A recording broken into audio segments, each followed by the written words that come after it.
This is a Miami Sports Music Podcast Network production. This is the #1 Miami fan morning show. Clock Blockers, let's go. I know the whole city riding. A little early, it's a bit surprising. Business moves, now we enterprising. Switch it up, now we improvise. What is up, ladies and gentlemen? Whole squad been trained to go. Good morning, Miami Dolphin Nation, DWA Nation. What is going on?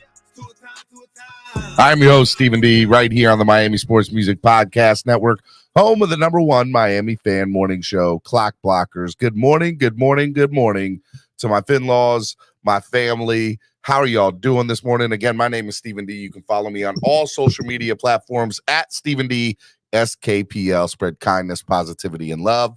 You can also follow Miami Sports Music on all social media at Miami Sports Music, except on Twitter where it's at MIA Sports Music. Make sure y'all do that.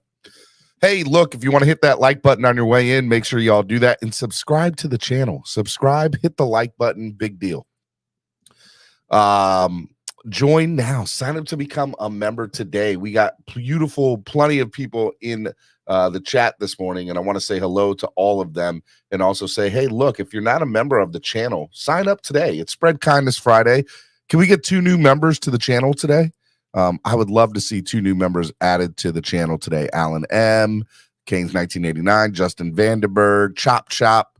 Who else is up in here, man? If you're not a member of the channel, sign up today. Become a member. It goes such a long way into helping the channel grow, and it shows your monthly support on a monthly basis, and it helps with a lot of other things. So definitely sign up if you like the show, if you like the podcast network, and you support. Make sure you do that. It's a big deal. All right. Hey, look, if you want to help the channel grow by donating, it is Spread Kindness Friday. We got a lot of cool stuff to do, but you can donate to the channel using the YouTube Live Super Chat, which is the $sign below the bottom of the chat. If you're rewatching this on replay, you can use the YouTube Super Thanks, which is the heart sign with the $sign in the middle of the heart. But hey, if you don't want to give on YouTube, because YouTube takes like 48% or 45% or whatever it is, you can also use Cash App and PayPal. Sorry, my voice. You can use $sign MSM Podcast Network on Cash App, and you can also use MSM Podcast Network on PayPal. I do want to remind you, we have the open Super Bowl box pool. All right. I have not updated this at the moment, but if you are interested in the Super Bowl box pool, donate $50 on Cash App or PayPal only. Put the box number that you want in here. Don't put Super Bowl box. Just put the number of the box and your name. And I'll put your box in there. All right. Get a chance to win money at the end of each quarter. And then also the remaining amount, obviously it helps raise money for the channel, but we're also going to give some of that money to the Dolphins Cancer Challenge as well. A portion of those proceeds that are made on our behalf for the Miami Sports Music Podcast Network, we're going to give to the DCC. So you get a chance to win some money, you get a chance to help the podcast network grow, and you get a chance to give to a great cause. 3 great opportunities for you. It's $50 per block. It's a big deal. All right. So make sure you all do that today. All right. Big shout out to Justin Vandenberg. Let's go. Signed up and became a member. Appreciate it, Justin. Glad to have you back, brother. Super excited that you're here and a member of the family. All right, we got one. Can we get one more? Let's get one more member to the family today. I would love to see. I wanted to get 2, so we can get one more. We reached our goal today for new members to the channel, but we don't have to stop there. We can keep it moving. We can keep it going. Okay. All right. Caslin says, I'm waiting to find out what team are in the Super Bowl first. I ain't mad at you, man. All right, ZSM Sports, our sponsor, one of our sponsors for the show, cars, jerseys, balls, and hard-to-find items. Make sure you follow Zachary over at ZSM Sports today. Make sure you give him a call on or follow on Twitter or on Instagram. You see their follows right here at the bottom of the screen. Hangry Owls, good food, good mood, craft subs and salads. Make sure you guys got to follow Hangry Owls today. Give them a call, 305-279-5332. They're located in Pembroke Pines. It is Friday, which means if you walk in there, mention the show, get the Spread Kindness Friday sub, you will get $6 off of your subs. So make sure you guys go to Hangry Owls today, get $6 off your subs because it's Spread Kindness Friday. Make sure y'all go to Hangry Owls today. Vesasaur. We love some Vesasaur. Born and raised the official beer of Clockblockers. Beer created for the fans, by the fans, just like this network was created by the fans for your fans, man. Love it. Love it. Great place to sit. You need a place to sit at any of the best concerts, sports, theater events all across the world. A great place to sit.com is the place to go. Okay? Make sure y'all do that today. And obviously, Tail Greeter. Download the app today on your current Apple or Android device. All right, I got to say something nice about Apple. Here's my part where I say something nice about Apple. What do I say today nice about Apple? I like that they have many different choices to choose from when picking your phone as far as colors concerned. You can get rose gold. You can get silver. I've seen blue. I've seen pink. You can get a lot of colors of your phone. Whereas Android, you get black. That's it. That's all you get. You don't get nothing else. So you can get a lot of different colors of the phone when you choose to get a Apple phone. All right. So there's something nice about Apple today. Tune in Monday to hear my next thing that I say nice about Apple. And make sure you download the app of Tail Greeter today on your current Apple or Android device. All right, man. It is Spread Kindness Friday. We got Dolphins news and updates. We're going to talk about offseason upcoming moves. We're going to talk about a few different things. Before I bring in my co-host today, there's a couple things I wanted to talk to you about. For those of you, there's only about 30 of you. Make sure you guys share, let people know that we're on. A lot of you watch the show on a day in, day out basis. And, I like to talk about mental health. I like to talk about, spread kindness, positivity, and love. But I also want to be transparent with a lot of you all too. It's one of the reasons I love to do the show. And so, it goes without saying, I like to, promote the good stuff and show the good stuff. And the good stuff is, I will travel. I'll get to, hang out with a lot of Miami Dolphins fans and get to meet a lot of you all. And, I've had some personal relationships with some former Miami Dolphins players. Richmond Webb is, I consider, a friend now. A lot of cool things have happened because of this channel. And a direct result. And I think it's more of, and I'm, not trying to toot my own horn. I think it's the type of person I am. I try to give off positive vibes, positive energy. But I think everybody has something. And I've told you all, I've dealt with, my issues before. I'm in recovery over 5.5 years for gambling and a couple of other cross addictions. But one of the things that I don't talk about as much as I should, and I have talked about it before, is mental health when it comes to depression and anxiety. And I wanted to just briefly talk about that today. So, I know doing this show on a day in, day out basis is a lot of fun, and I enjoy it. And honestly, it's how I make my living. Your donations, the sponsors, a lot of it is how I pay my bills on a day in, day out basis, month in, month out basis. And I want to grow and I want it to become bigger. And that's why I'm doing the evening shows. And I want to see this thing grow to something that it's never grown to before. Shout out to Alan M coming back to the channel as a member of the channel. Love it. Thank you, Alan. We reached our goal today. 2 new members to the channel. You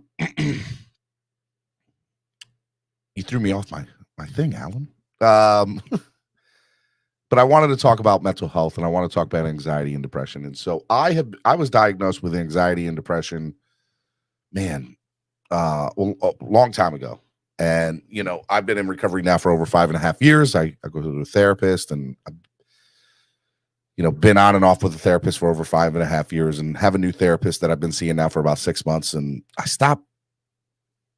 There's something about depression and anxiety, and I used to take medicine for depression to help me, to balance me out. And I stopped taking it about 8 months, a year, 10 months ago. And because I thought I was good. Well, I'm not. So I've been dealing with severe depression over the last several weeks. And it's crippling, man. It's something that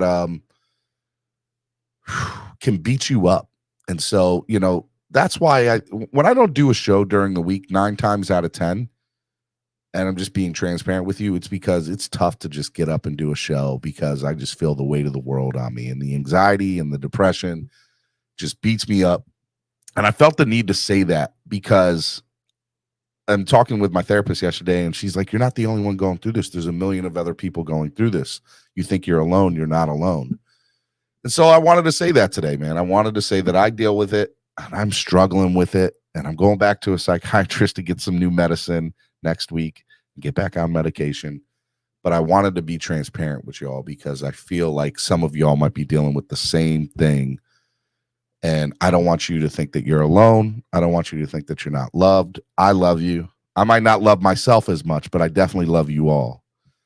And I'm learning to love myself, and I'm learning to deal with the severe anxiety and depression. And sometimes when I think I'm good and I'm not, you never know what somebody's going through.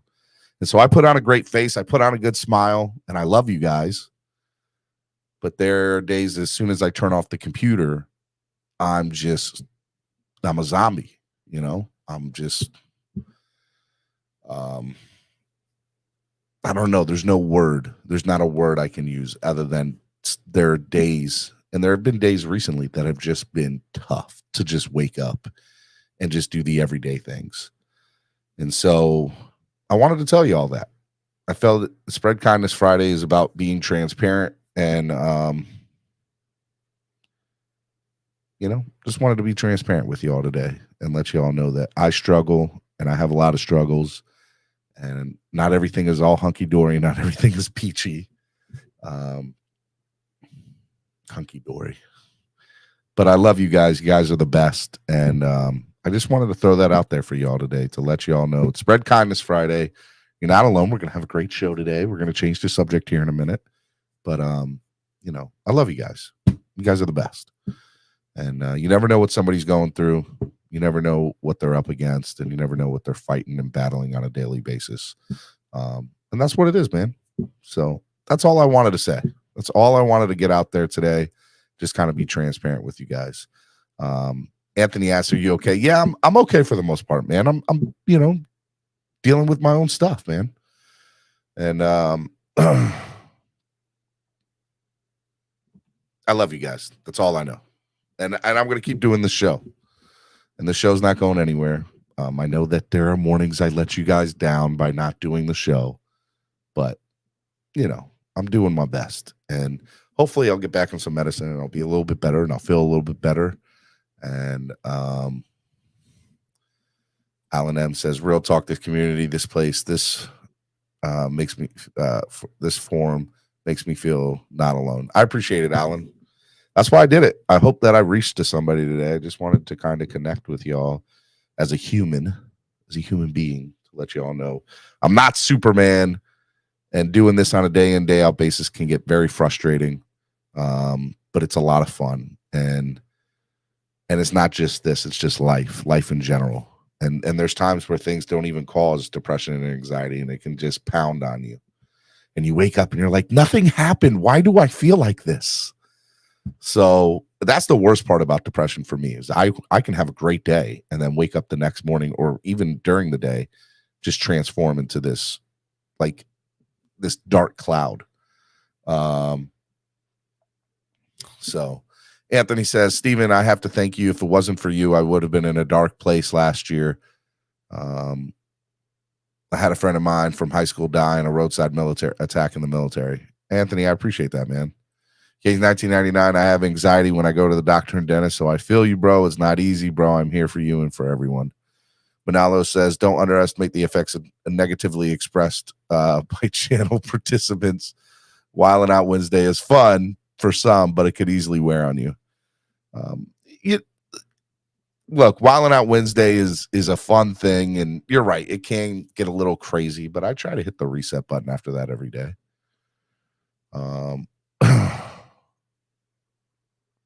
I just want y'all to know I'm here for y'all. I love you. I know I got into a lot here. We got into non-Dolphins talk, but I wanted to do that. So let me bring in my co-host just to see if he has anything, and then we'll get into Dolphins talk, and we'll get into everything, and we'll enjoy Spread Kindness Friday's show. But let me bring in my co-host for the day, my brother from another mother, Mr. Jason Sarney. What's up, Jason? Morning, Steven. Fins up, everybody. And I got to tell you, man, that was a curveball. I didn't expect you to go that way, but I'm going to applaud you because let me say that you're not alone, because the person who's talking right now and sharing this platform with you could have said the exact same things that you did, more or less. You know, we're all different human beings, but a lot of us share the same issues, and anxiety is something that has plagued me for a long time. And ironically, the catch-22 in my life is, you put out content, you go on social media. I'm out here on a show, and I'm going to give my opinions in a little bit. Mm-hmm. And someone's going to say I'm a delusional clown in the chat. And someone's going to say, no, you're just some schmuck with a Twitter account. And then I'm going to go on Twitter later, and I'm going to inevitably see what's cooking. And if I dig down a rabbit hole long enough, I'm going to find something that I'm not going to like that someone said about me. But that was the choice that I had to make when I decided to do this publicly. And my applauding of you is the fact that you're coming out here and you're saying that despite some of the things that you're going through, you power through. And what you've built and what you've done is extremely admirable. And this is a family forum. So I feel comfortable saying some of the things that have, bothered me. And I'm very much in your boat, Stephen. And the thing that bothers me the most social media wise, look, I had a broken arm right now, or a shoulder, or a collarbone, or a black eye. Someone would say, yo, what happened? If someone was walking down the street with a boot or crutches, someone would say, hey, you got hurt. What happened? But when the injuries or when the pain is inside the head, no one could see it coming, unless obviously you see someone crying, or if you could see someone noticeably wrong. But some of the strongest people out there are someone like yourself, Stephen. Because like I said, I did not see this coming. You are a very lovable guy. You are a very fun dude that I don't think, you could search for people to say bad things about you. You can't find them, Well, I'm sure they could. Well, you know what I'm saying. You are a positive individual. And I appreciate that in this world, especially because we're all Dolphin fans, but I wake up every morning and I seem like there's 15 sects of divisions of fans, whether they're pro this, anti that, whether they're saying this, saying that. The same jokes get recycled over and over. I get it. But community, family, understand that there are people who could have the biggest smiles in the world. Caslin said, come on, Jason. No one wants to hear your opinion. LOL. I'm just kidding. See, the funny thing is with customers. I like Caslin. I know Caslin. I love Caslin. See, I knew that was coming. Once I saw Caslin, he's my dude. Yeah.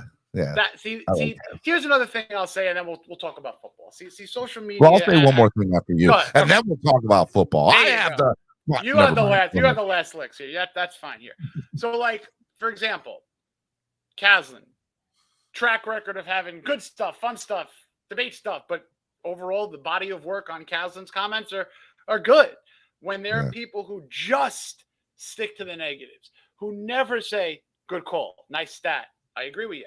Oh, they only stick to the ribbings. They only stick to the really harsh comments. People like, I don't know if you're like that, Stephen, but that's a trigger for me. If I see the same couple of things over and over, that could ruin a day. It really could. Because go ahead, Steve.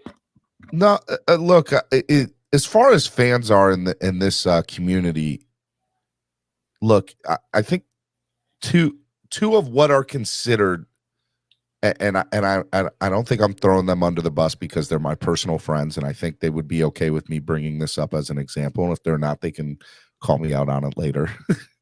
But TD Fins Talk and Lewis, I think, are considered by other fans to be negative or toxic in the community, and I think they're the two most wonderful individuals in this community. And TD has done stuff for me behind closed doors that he's just been there for me as a friend, as a brother, as a confidant. Same thing for Lewis. Lewis is in that same boat too. I love both those guys. I would do anything for either one of those guys. So sometimes how people are portrayed out, or how they portray themselves out too, even, to be, a personality in this community.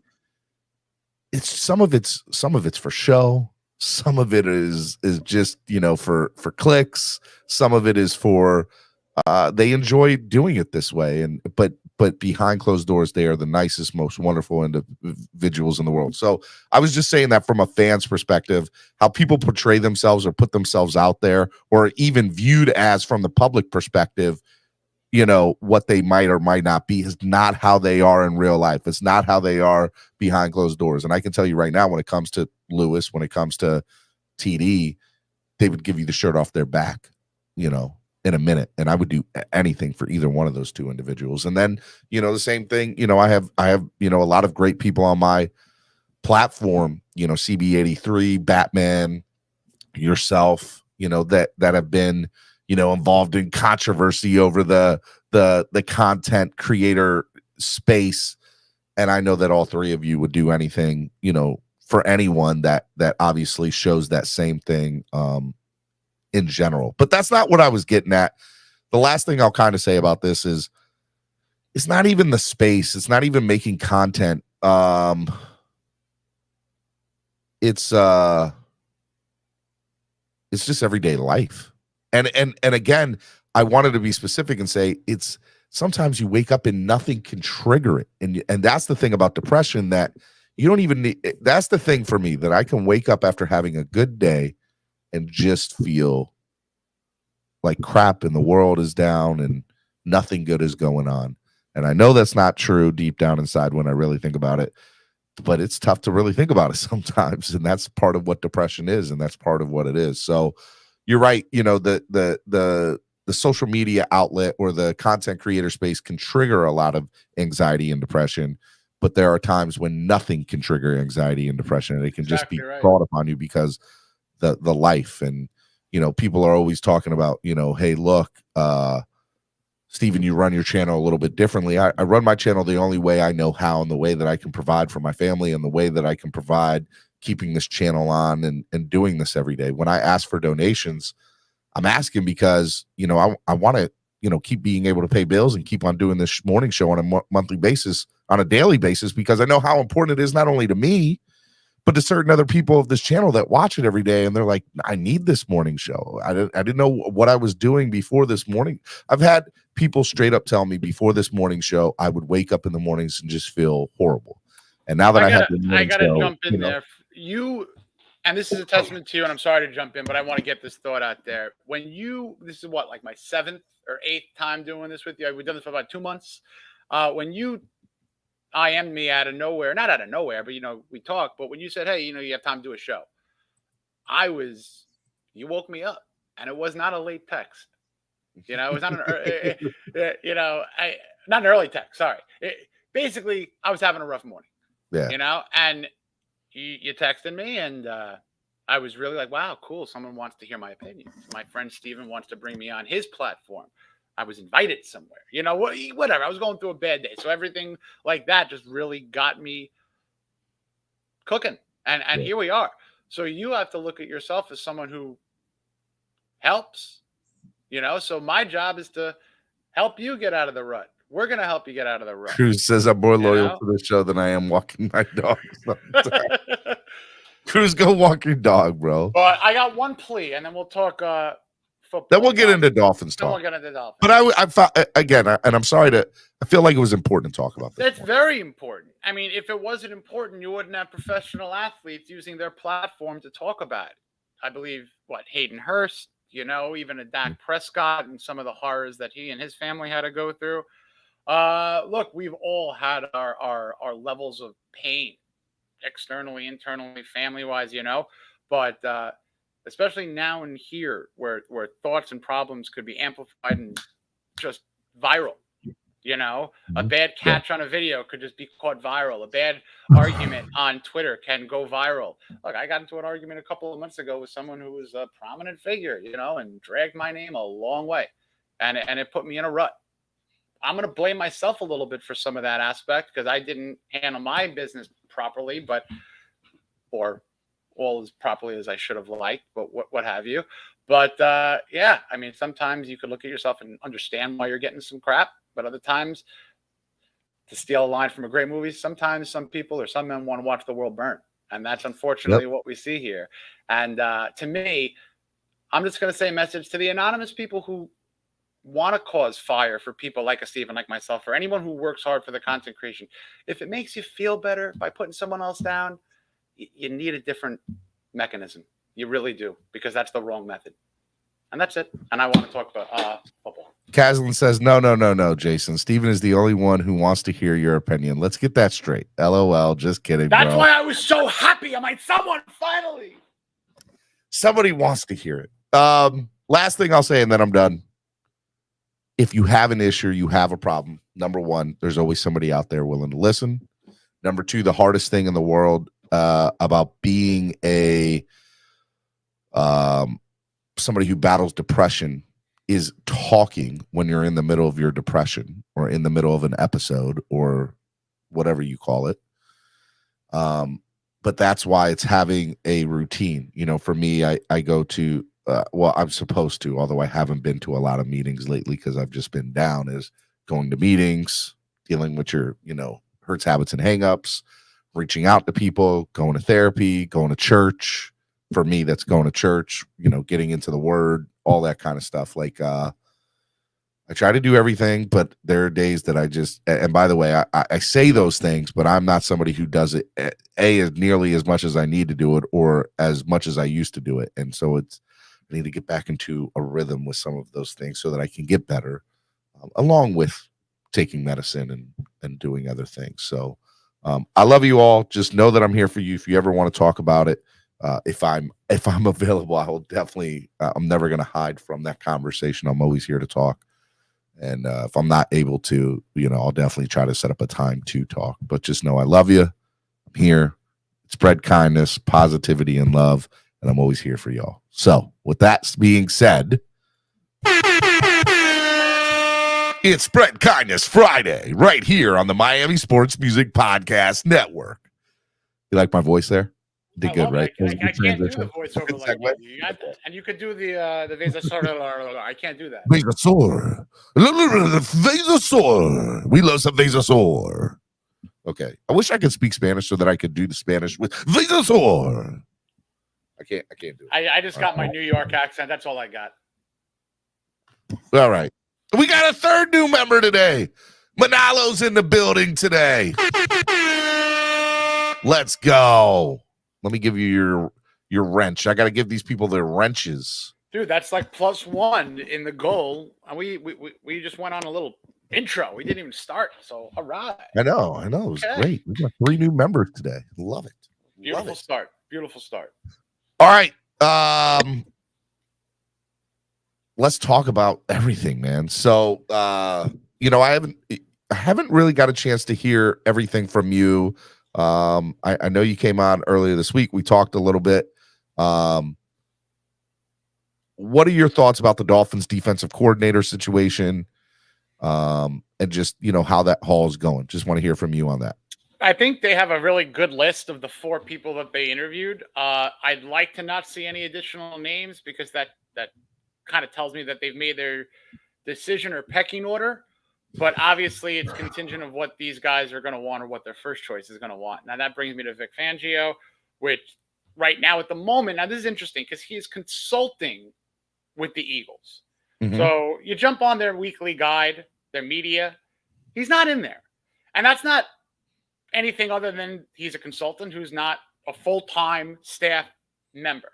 Now, that doesn't mean anything other than what it is. So I don't know if Vic Fangio could say, you know what, guys, good luck. Somebody told me that he's not under the same set of rules that coordinators or coaches are under. I lean to that, but I can't say that I know for sure. But I lean to that because if you are a fully contracted full-time coach, I wonder if he was traveling with them. I don't know that. I mean, there was a very similar situation with another coach that was involved with the Dolphins last year that went to Pittsburgh as a consultant. We all know we've talked about Gerald Alexander. He was not on their media guides whatsoever, but he was a consultant in the defensive room with Flores, who he brought in and said, listen, he's sitting down. He's not doing anything. The coaching hiring cycle is over. Let's Yeah, bring but they him in. went out of their way to fire him. So he was Be something. that, He was on be the that as payroll it may. like that way. Well, GA with Pittsburgh? Yeah. I don't know what the payroll situation is, or do I with Fangio? I don't know if he's getting paid hourly, rate-wise, whatever. I have no clue. As a consultant, I just know that there might be a different set of, look, being that the Eagles are going to the NFC Championship game and they have a chance of going to the Super Bowl, my guess we're not going to hear anything probably till after either they win out or they lose. That's like if the Eagles lose, and I think there's interest with the Eagles and Fangio's a Pennsylvania guy, so I don't know if that's an already match made in heaven if the opportunity is for Fangio to stay in Philly. But then there's that Jonathan Gannon situation, where there's a lot of moving parts. So my guess, and this is strictly a guess, everyone enjoy your weekend. Because I don't think we're going to find that. You're saying because there ain't going to be no news, cuz, at all. I don't have a yes or a no or a guarantee or either way. But I think that with the teams involved, similarly to last year with McDaniel being involved in the Niners going to this point last year, we're going to have to wait. So this is where I'm at with unless Fangio says, you know what, thanks, but no thanks, guys, move on. And then there's another guy, you know what I mean? But why would that happen? They've officially brought in 4 people for the position, correct? Sean Desai, Vic Fangio, Chris Richards, Campanelli. And who's the other one? Campanelli was the internal. Chris Richards is Chris from Richards. Dallas. Okay. And then, Fangio. And so two out of the 4 I was okay with. And only 1 out of the 4 matched the criteria that I wanted in a defensive coordinator for us. So it goes to say, number one, the Dolphins are going to do what the Dolphins are going to do. They're going to do their own thing. They have obviously something that they're looking for, what they're looking at, or maybe McDaniel. What I will say to you is, I don't, like I said, my 5 this week were Vic Fangio, Lovie Smith, Mike Zimmer, who, by the way, is now at Colorado, Steve Wilks, who's really pissed off at the NFL and the Carolina Panthers organization after the whole thing went down with the Panthers hiring Frank Reich yesterday as their head coach. So I don't see Wilks doing anything at this particular moment. I could be wrong about that. And then the number 5 was Sean Desai. And Desai was because he was a Fangio disciple and is an up-and-coming hot talent, right? And has some coordinator experience. Man, I have to say, when it comes down to the Chris Richard, Anthony Kim, I don't understand what the Dolphins are looking at, because there's nothing in those 2 gentlemen for me that shows the perfect fit for what the Dolphins need. The Dolphins need many different things in a defensive coordinator, but one of those things is I want McDaniel to feel comfortable about who's calling the defense and running the defense, because I don't think that's something that he had this year. So why is Fangio if Fangio's at the top of the list, why wouldn't Lovie Smith or Steve Wilks be a part of that too? Because they fit the same mold.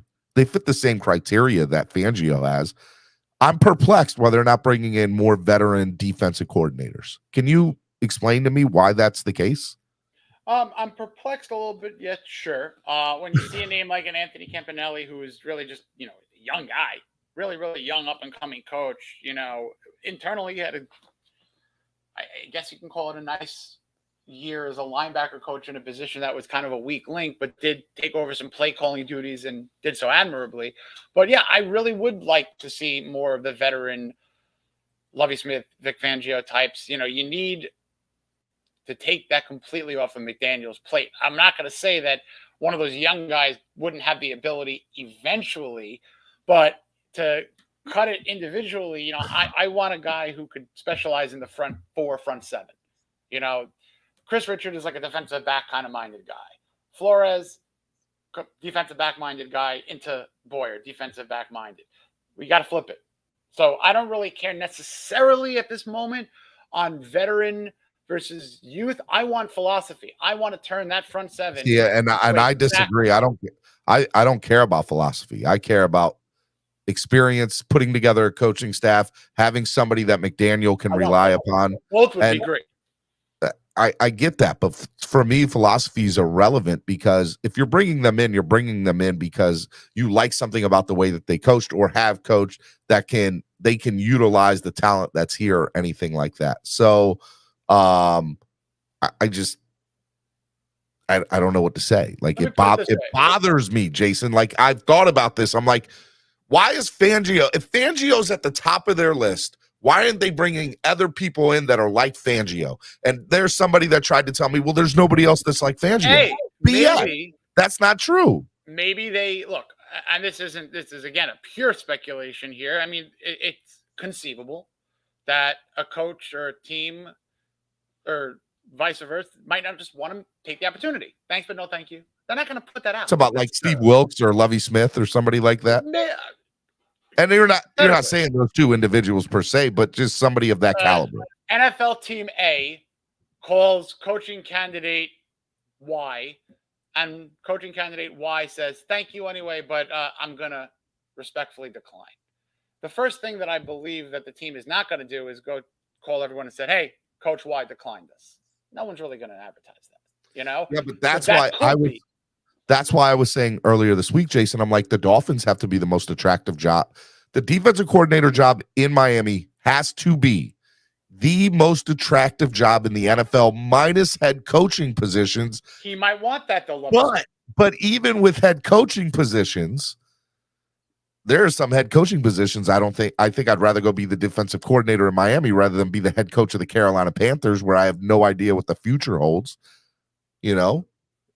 It's trying to jump into the heads, not of the teams, not of the GMs, but of the candidates, you know, because it's a two-way street. You know, a candidate could very easily turn down an offer. A candidate could very easily want the team, and the team could ultimately go with a top choice. So you got to make that match. And that's where we are.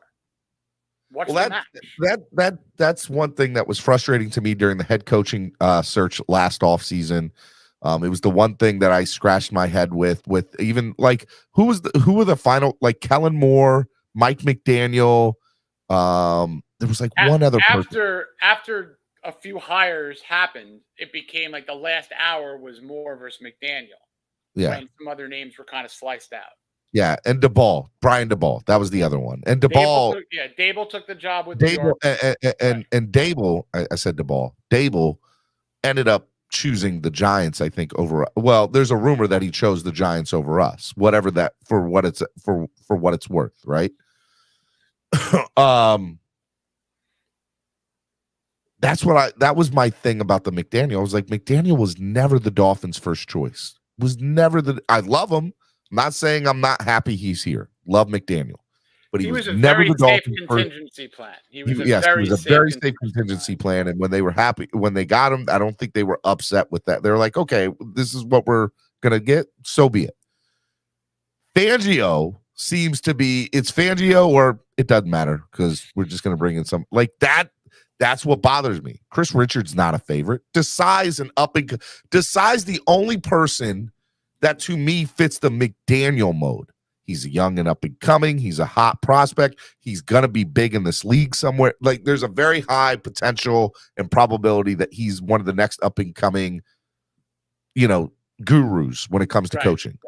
So to make him the defensive coordinator here, maybe before he's ready and give him full keys and access to the car, hey man, you could go do whatever you want, go soup up the car however you want. This is your baby. Do what you want on the defensive side of the ball.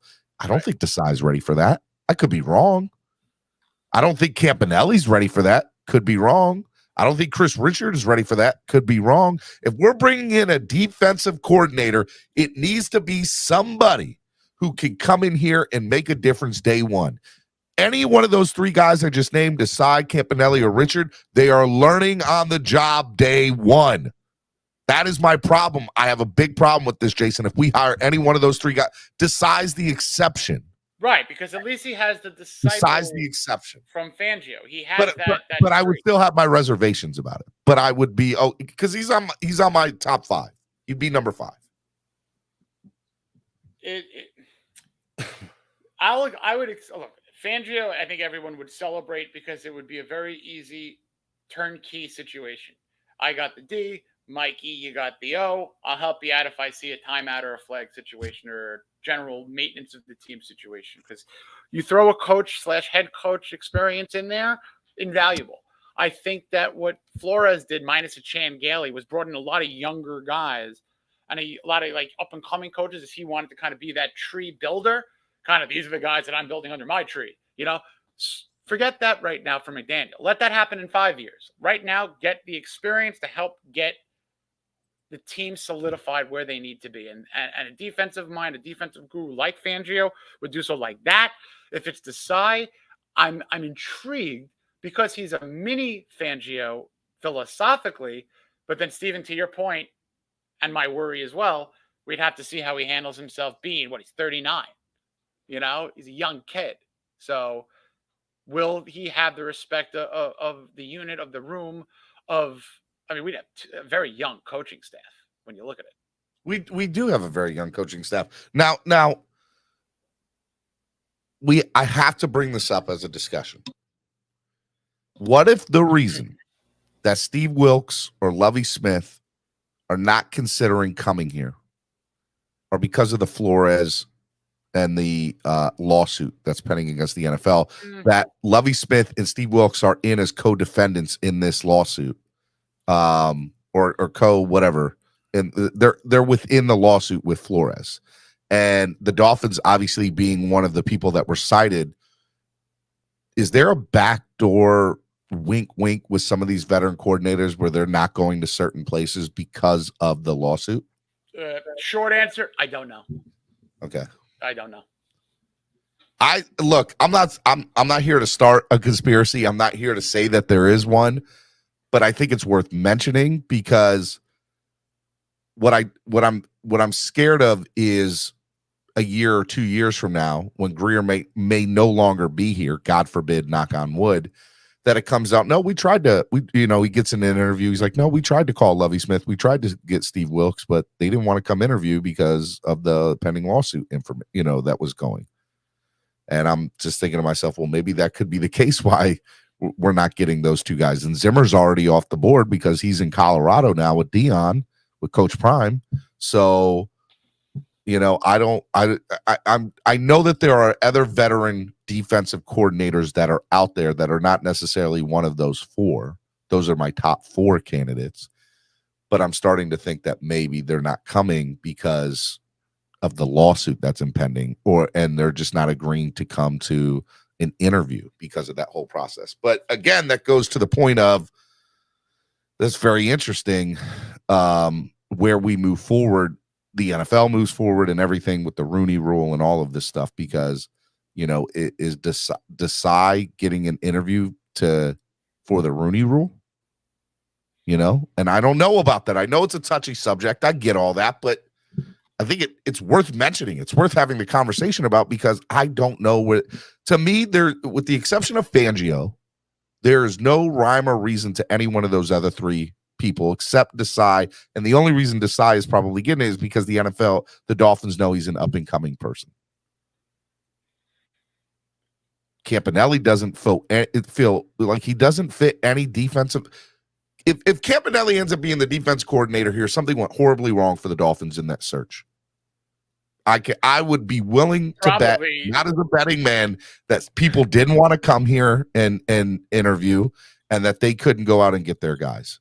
If Campanelli ends up being the guy, something went horribly wrong, my opinion. If we want to go back to like last year and figure out a scapegoat, maybe why potentially other coaches may not have wanted, I think that they had Boyer that was given to them.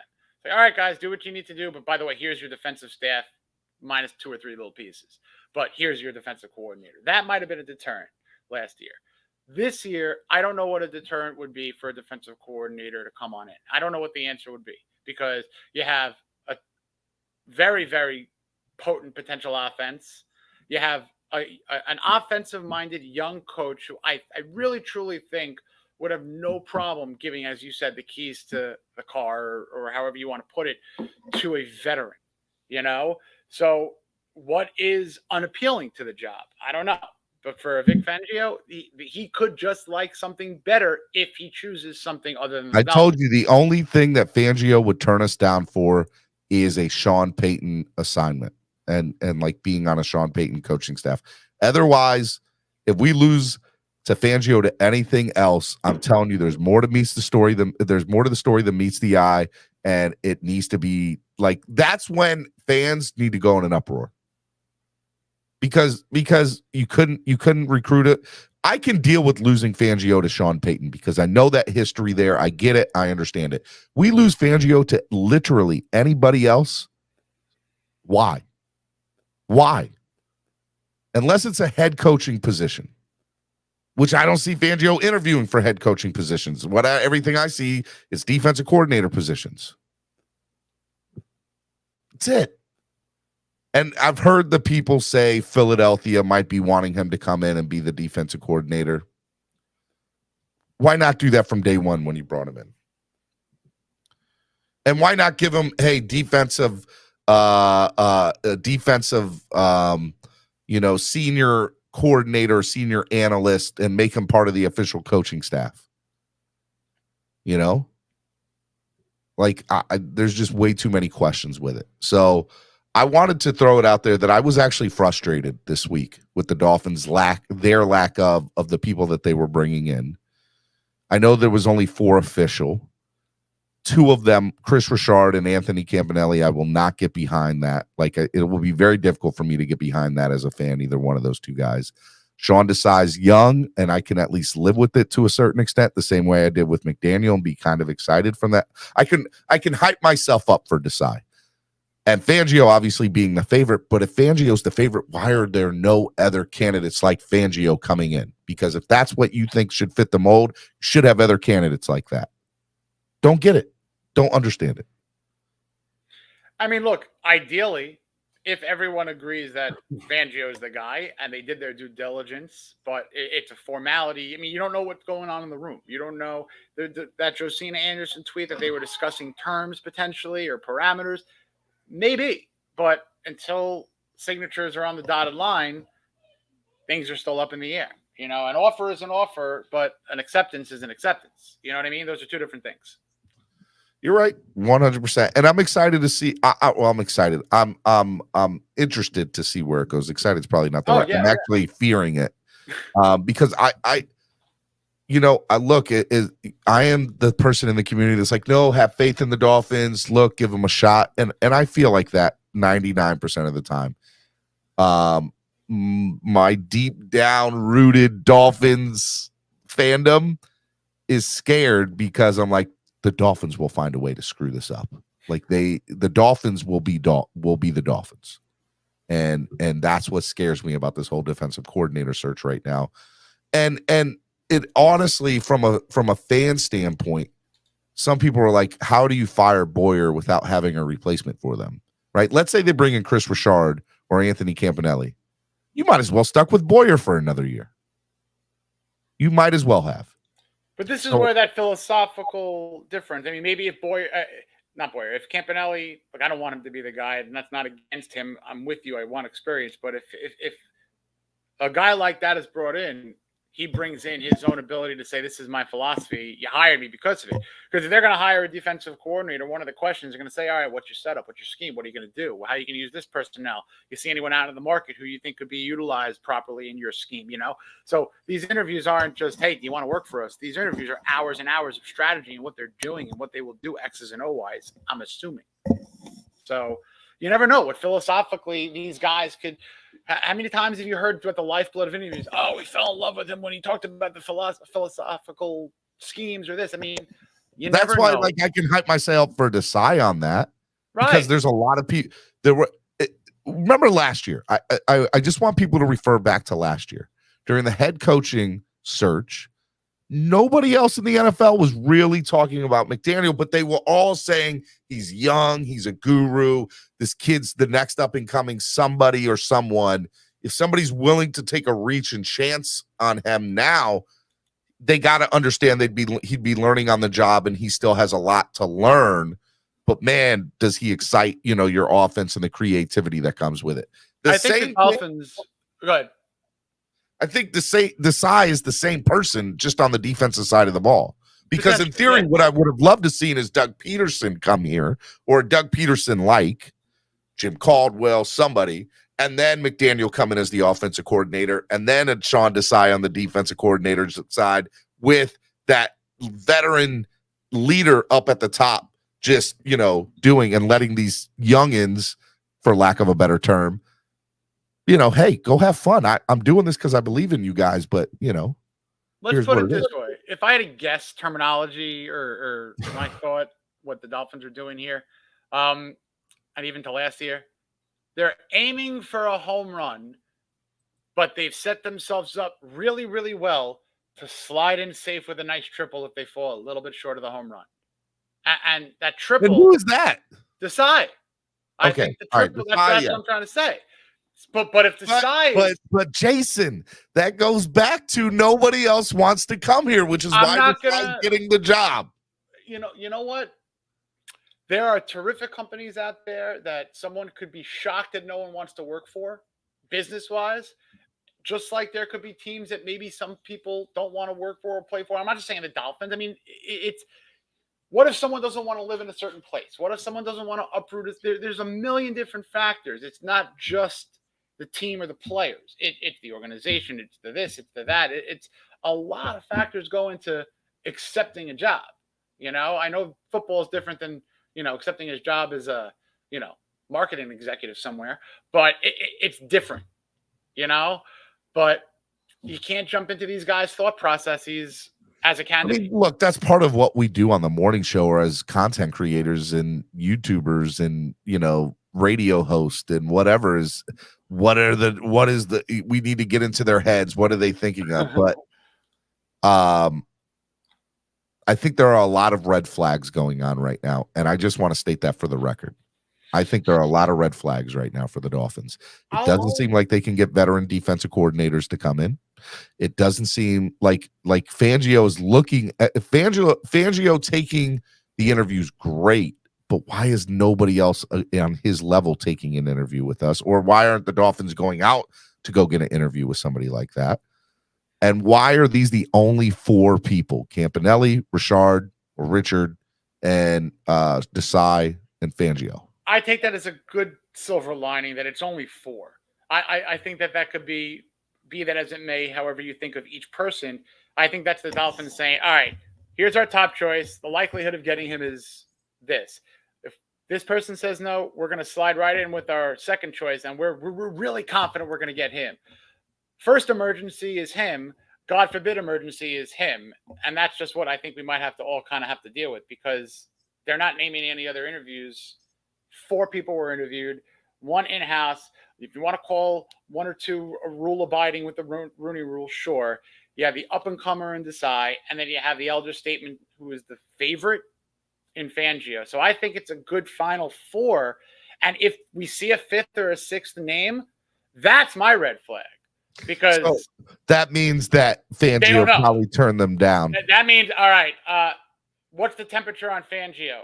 Lukewarm. At best, lukewarm. if there's another coaching candidate.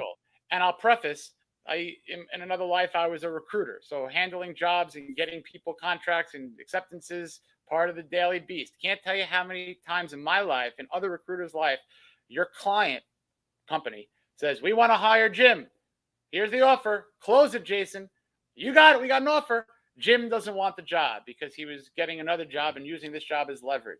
Or he doesn't want to move to New Jersey because he lives in Long Island. Or blah, blah, blah, blah, blah, blah, blah, blah. You think Fangio's using the Dolphins as leverage? No. I was giving hypotheticals. There's millions of reasons why people might not take a job.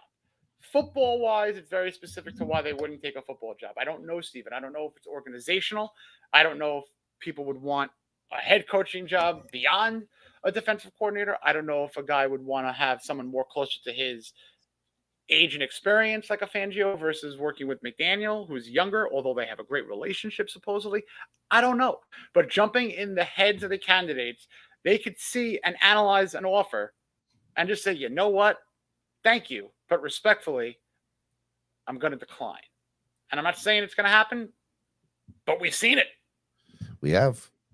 We have, and look, I think you were doing nothing to help ease my anxiety about the Dolphins in the defensive coaching coordinator position, because I got to be honest. I think the real thing here is I agree with you. If the Dolphins come out and say, "Hey, look, we're going to be interviewing a couple more people," then we know the Fangio interview didn't go well. I'll agree with you on that standpoint. That's if we see something today or tomorrow.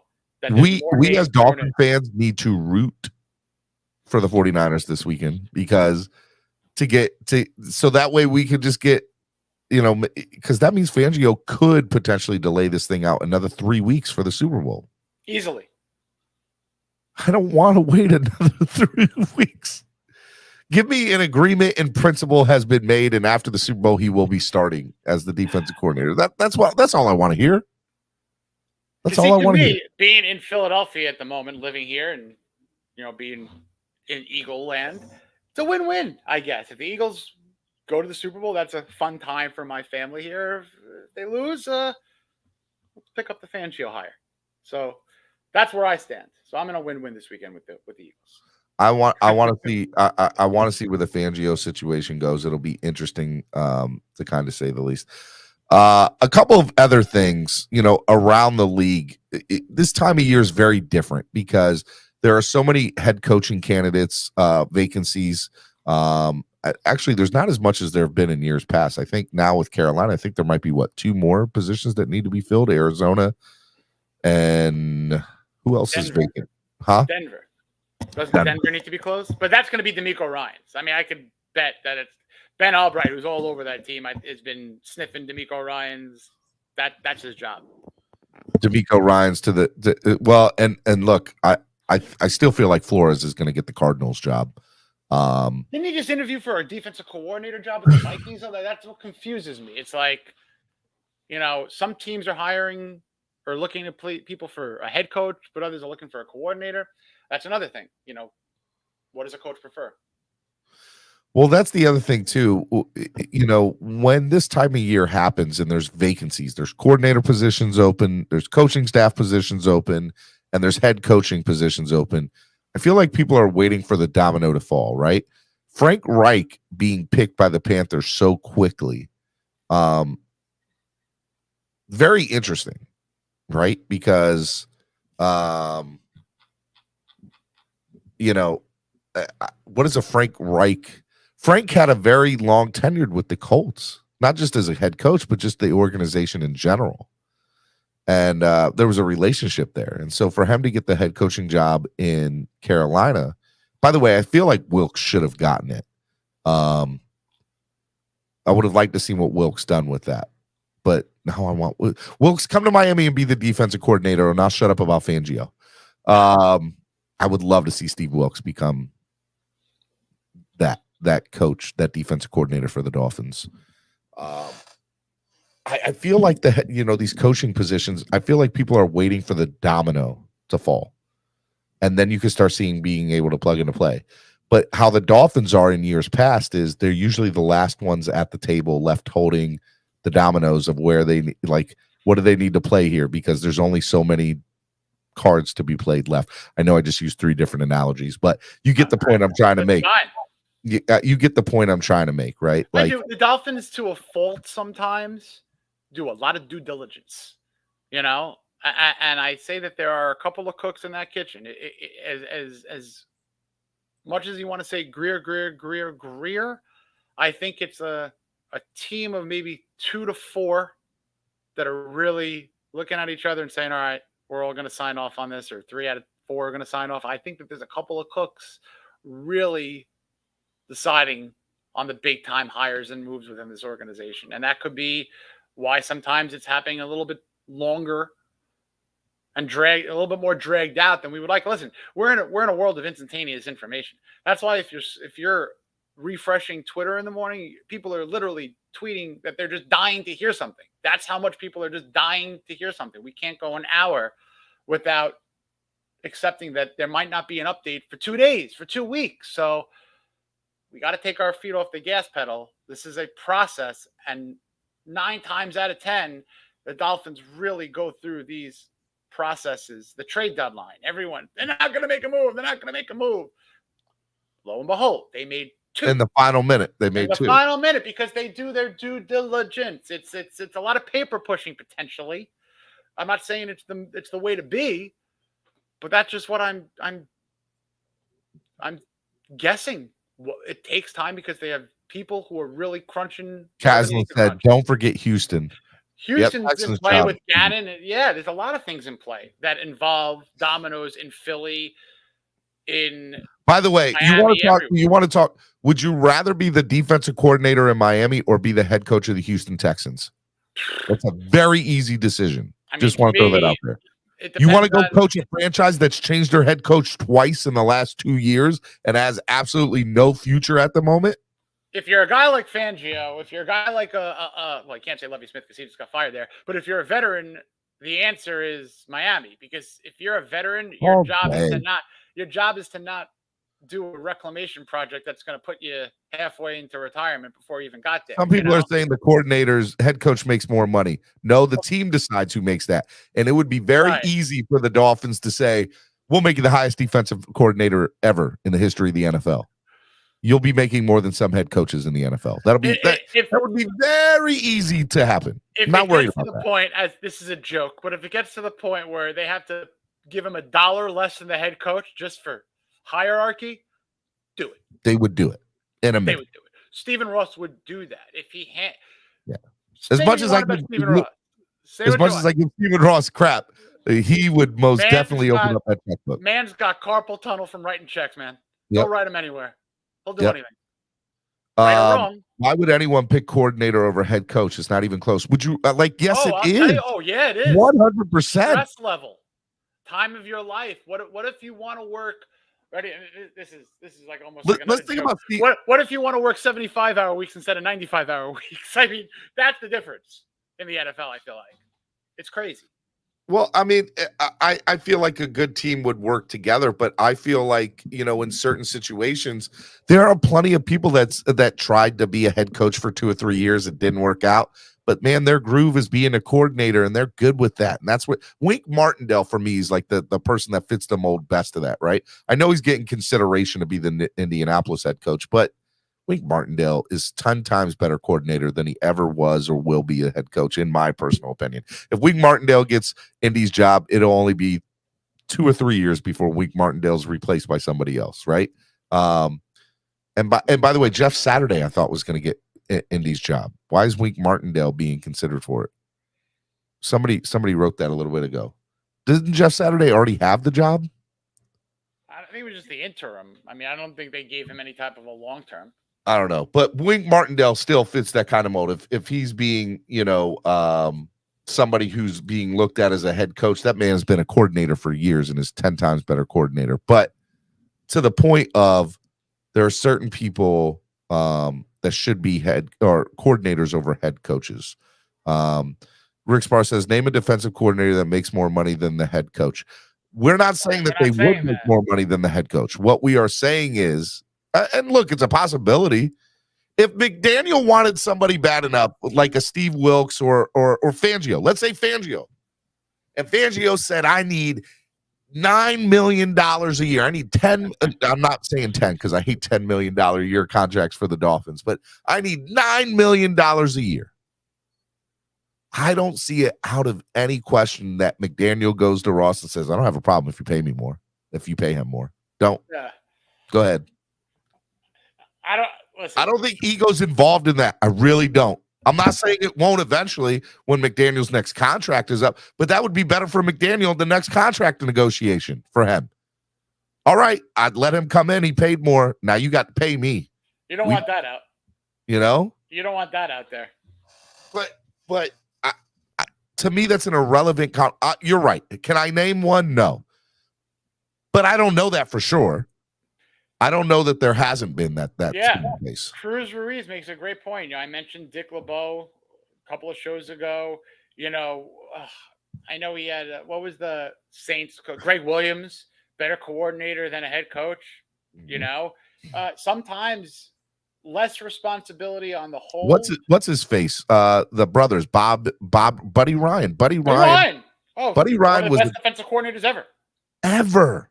He invented the 4-6. He invented Buddy that Ryan was a defense. head coach, I think, once or twice in his career, but he was Whatever 10 times better coordinator than he ever was a head coach. Absolutely. But some guys are built to stick in their niche, and other guys might have the ability to feel comfortable outside of it and handle the entire team. Yeah. There are people who might just say, you know what? This is my room. This is my niche. Let me rule in hell and serve in heaven. You know what I mean? Something like that.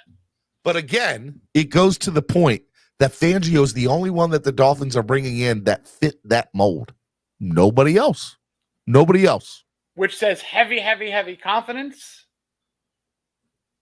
or the fact that if the Dolphins close the deal, then I am like, they had one person in mind. They got their guy. They had no issue. They were good to go.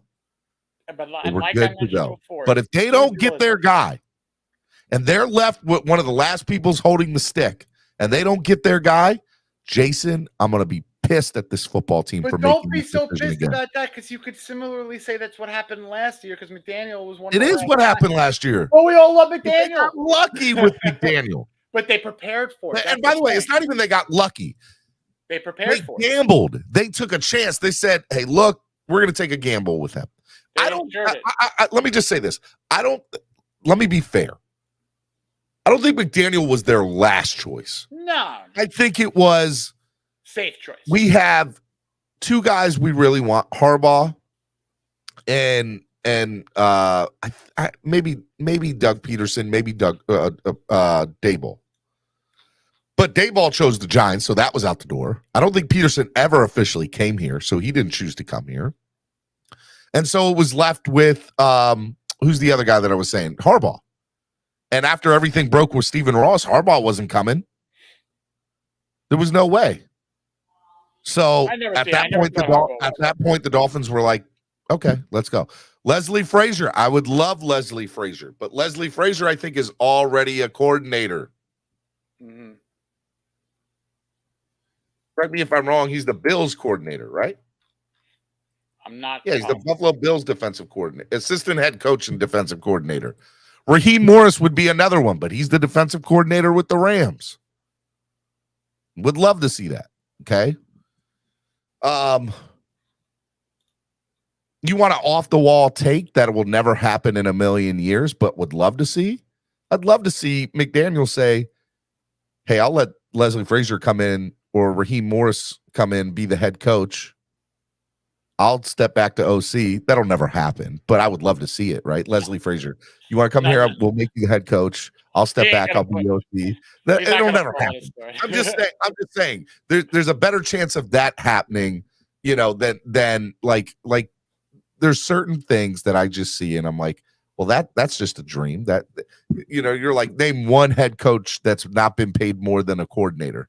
I don't think it's ever happened, but I'm not saying it couldn't. Who knows? Right. I would love. I would love. I know it would never happen. I would love to see Leslie Frazier be part of it, but Leslie's not leaving the Buffalo Bills to be, the same position with the Miami Dolphins. Are you kidding me? No way. Leslie Frazier's leaving. No way. Raheem Morris is leaving. I was praying Sean McVay would leave the Rams because I think that would have opened up Raheem with an opportunity to come here. We need to stay away from every single coordinator to a beat. No, we don't. Why would you say that, Pete? If you remember Leslie in Minnesota, then you wouldn't want him as a DC. Leslie was the head coach there. I want him as a DC, but again, that's never going to happen. So it doesn't matter. It doesn't matter. Fangio system in Green Bay. We saw how Tua did that defense, aka Fangio system. Fangio is the favorite, but I think Fangio is also their only choice, and they're putting all their cards, they're putting all their paper, all their chips on the table. All their chips on the table with him. They are gambling.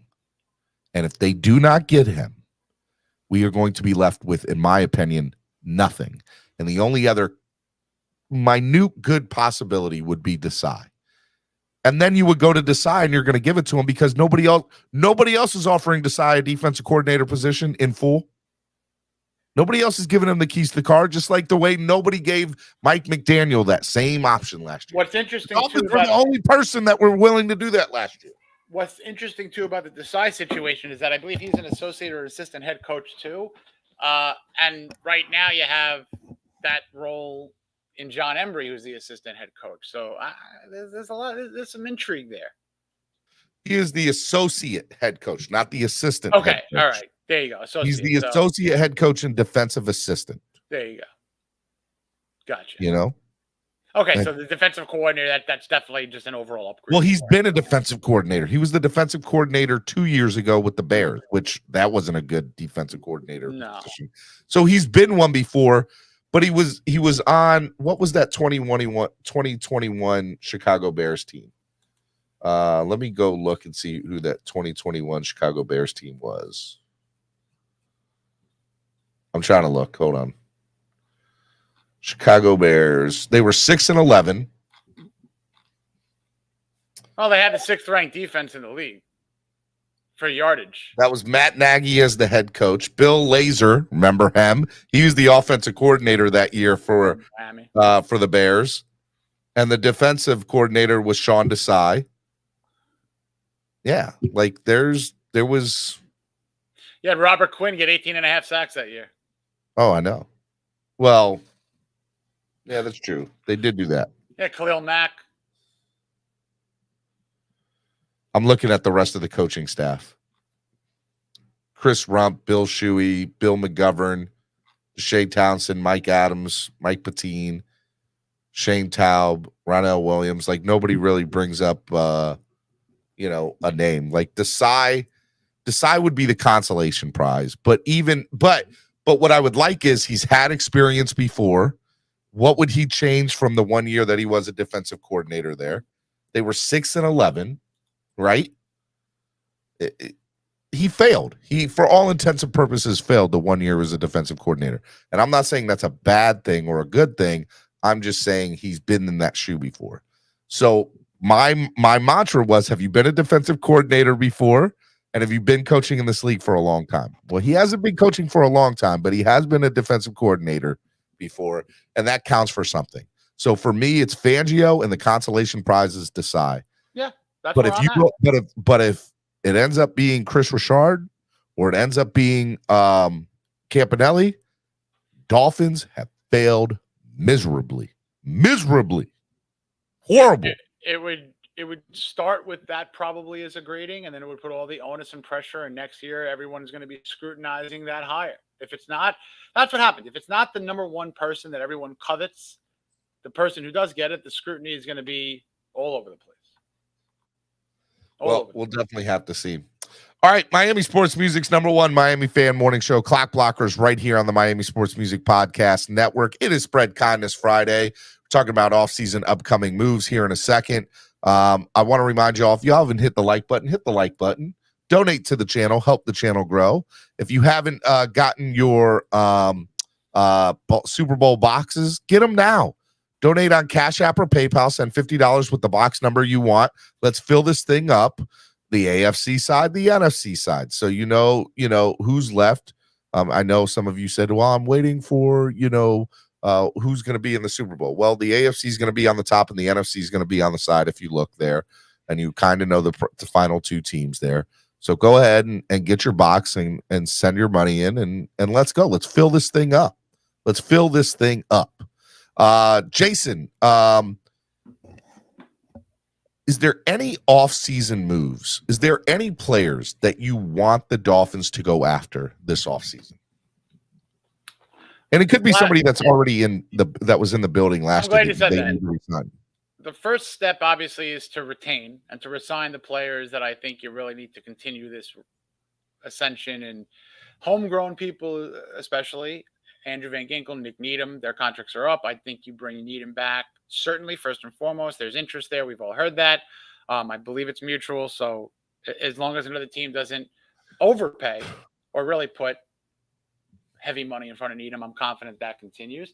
And with Andrew Van Ginkel, look, it'll be very interesting to see philosophically the coach that they bring in. because there are a couple of linebacker-heavy coaches. Campanelli, if he is the guy, might want to bring back a number of linebackers, and that could be advantageous for Van Ginkel. But if it is Vic Fangio, I think any linebacker would love to play for Vic Fangio because that's what his expertise is. Linebacker coach, played the position. So in terms of other players on the market, I know everyone's been loving the Jordan Poyer liked of a tweet. So obviously that's what are the odds that Poyer comes to Miami? Slim to none. Very slim, because I'm a big fan of Brandon Jones, and I did see that people were suggesting that Jones slide down to a linebacker role. And listen, everyone's gotta understand things. Saquon Barkley, Jordan Poyer, re-signing and extending Christian Wilkins, having a quarterback not on a rookie quarterback contract eventually. This can't all happen with keeping Tyreek Hill, Jalen Waddle, Teron Armstead, having to bring in other defenders and keeping contracts like Xavier Howard, Byron Jones, eventually Javon. It just can't happen. So I don't know that we're bringing in so many people this year, free agent-wise, because last year, I think they signed 17 or 18 free agents, which was it was triple or 4 times more than usual. So this year, I would hope that they have a lot of retaining of free agents that helped get them to really where they are now. And I think they go out and they get role players. I don't think they're going to go in and make huge splashes like a Poyer or a huge running back addition like a Barkley, a Josh Jacobs. Those guys might be franchised. But I think the huge names out there are not what we're in the market for. I don't disagree to a certain extent, but there are some people that I just want them to go out and at least consider type players, whether they are that person or not. They need to address the running back situation. I don't know if the combination of Jeff Wilson and Raheem Mostert can happen for 17 weeks again. Obviously, Chase Edmonds was the guy here at the beginning of the year, and Jeff could be. But if the Dolphins decide to keep that as the backfield, then what are you doing on the O-line, right? I think they have to bring in one starter and one at least a backup, like really good backup that can plug and play O-lineman. You got to bring in 1 or 2 O-linemen. Well, there's a couple of like Dalton Reisner. You got to bring him in at guard. I think that would be an option. You need a right tackle. I think you could sign those guys.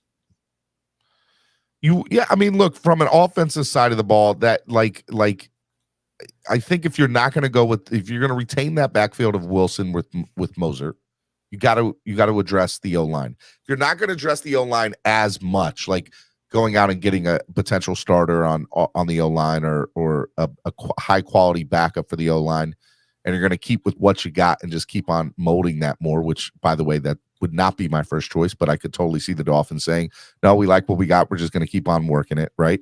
Mm-hmm. I think that, Saquon Barkley would be the guy in the backfield that I'd love to see them go after at that point. Because, we all talk about how I think Saquon could overcome some inefficiencies from the O-line. Just my personal opinion. There's some people that don't agree with me, but I think that they could. I think their number one goal should be to address the O-line, especially at the right tackle position. But I think that personally would be what I would do. I don't think that's what the Dolphins would do. And then the other thing is the tight end situation, right? Alec Ingold played a buttload of snaps from the tight end position this year, a lot more than I thought he was going to. And look, we all know what Gesicki didn't do when he was here. So I don't think Gesicki's back. Durham Smythe, Tanner Connor, Ethan Carter, Alec Ingold. I don't know if the Dolphins go after anybody at the tight end. Would I love to see Dalton Schultz? Great. Would I love to see Darren Waller? Oh, my God, yes. But I don't see them spending any money to go after and get those guys or giving up assets to go get any one of those guys. I don't see huge splashes made in the tight end market in free agency or any trade potential, but there's a very, very loaded class college-wise. So that could be an aisle to shop in. But the Dolphins, I think you spend the money on veterans in free agency on the offensive line like they did last year. Bringing in Connor Williams, putting him at center was a win. 100% a win. And then Teron Armstead, when he plays, it's worth it. But you got to solidify that right side. Correct. So I think getting a right tackle is priority 1. depending on who you get at the right tackle, then I think at that point what you would do is, personally, I think that would depend on how I address the tight end and the running back situation, depending on how I address my offensive line. Would you agree? If they go out and get a high-priced right tackle and maybe one other defensive lineman, then they did what they needed to do on the O-line. And I think you could live with Jeff Wilson and Raheem Mostert in the backfield, and I think you can live with Tanner Connor, Ethan Carter, Durham Smythe, and Alec Ingold playing 2 tight end sets. Would you agree with that? Yeah, I mean, look, offensive line makes everything easier. I would love to see 2 top-end signings there. And then in the running back situation, I'm reserving and setting expectations. I just don't think it's in this Dolphins team's MO to spend top dollar on running backs, whether it's top-end draft picks or whether it's free agents. So I do think that they need to solidify the line the best way that they can, which would make a runner like a Wilson or Mostert more economically sound. But I do think that they're going to maybe bring in 1 or 2 running backs that are in that B or C tier of free agency this year. I mentioned this on Wednesday, Alexander Madison, maybe a guy like Rashad Penny, David Montgomery's out there, but you can't match Montgomery and Mostert because they're very similar. You need to find that power guy. The Dolphins, that's what they need. They need someone who could really very simplistically get short yardage. Could that be Jeff Wilson Jr.? Maybe, but could it be really any decent runner with an awesome offensive line? You'd like to think so. So that's where I hope that they put their offseason dollars, linebacking and offensive line. All right, let's talk about the defensive side. The defensive line for me, I think is very solidified. I don't think you really need to do anything there. Linebackers, obviously something that needs to be addressed majorly, and depth in the secondary and moving around some pieces. I would like to hope and think that Xavier Howard will restructure his contract and stay. And my hope is that, Trill Williams obviously comes back healthy, from his IR stint this year. And then, bringing back people like Nick Needham, Andrew Van Ginkel, as we just both said.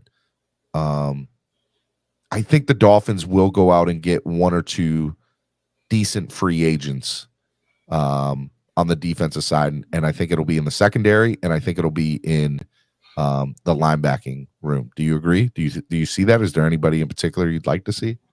Linebacker for sure. They definitely, and again, this really goes to seeing what kind of coaching comes in and getting that person's thoughts in the equation. But I really think they need to bring in a linebacker or 3 because they got 5 free agents in the room. So maybe 1 of them, 2 of them come back.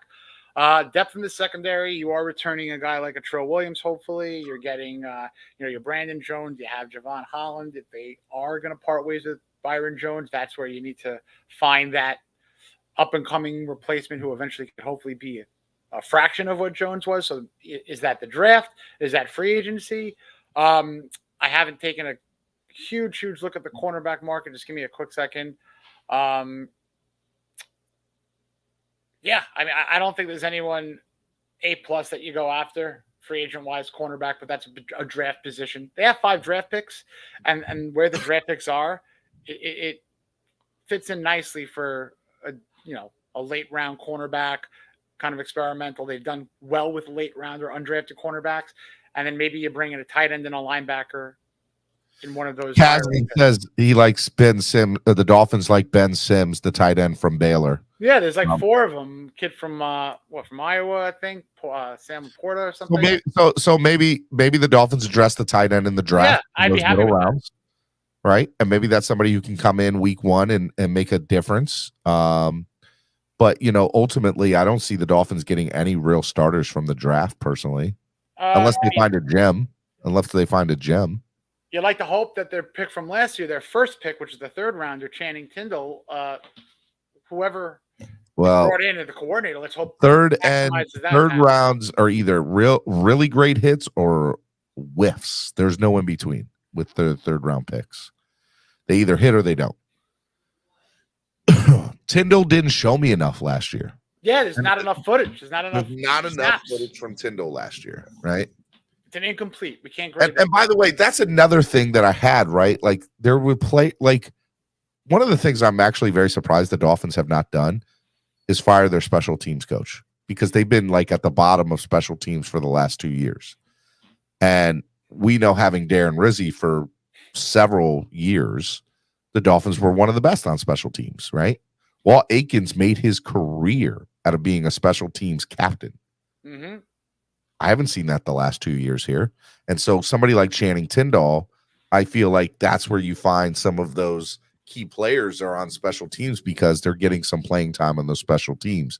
Were you surprised the Dolphins, A, didn't fire their special teams coordinator, and B, do you think that maybe they're waiting to see what happens with this DC job before teams? Maybe I'm a little. I mean, look, they were very, very bottom of the barrel in all sides of real special teams, coverage, returns, everything, punt, kickoff. You're really not supposed to give up many yards in kickoff returns. They had several big time returns this year, and they really didn't do anything to, write home about from a special teams coverage or return standpoint. So, yeah, I'm a little surprised that he wasn't part of a firing. But, I do believe he has a decent relationship with McDaniel, so maybe it's a one more year situation. 60-40 that he stays, probably. Danny Crossman? Yeah. I mean, at this point, if he's not gone, I think he's safe. Who chooses? Does the defensive coordinator have big say on the special teams coach, or is it more, or? I think it's probably head coach, GM, decision makers.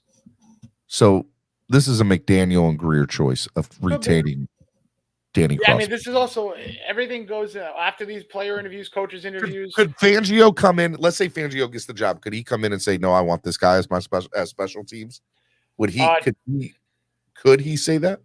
I'll tell you, if he does, that's not a deal breaker. I say goodbye to who's in the chair now and say, bring in who you want on special teams. But we might be talking about different jurisdictions here, because I feel like more defensive players play special teams rather than your linebackers, your corners. Yeah, no, I agree that your safeties, those are guys who are really. So if Fangio comes in and says, "Hey, look, what you guys are doing here on special teams is no bueno, no good."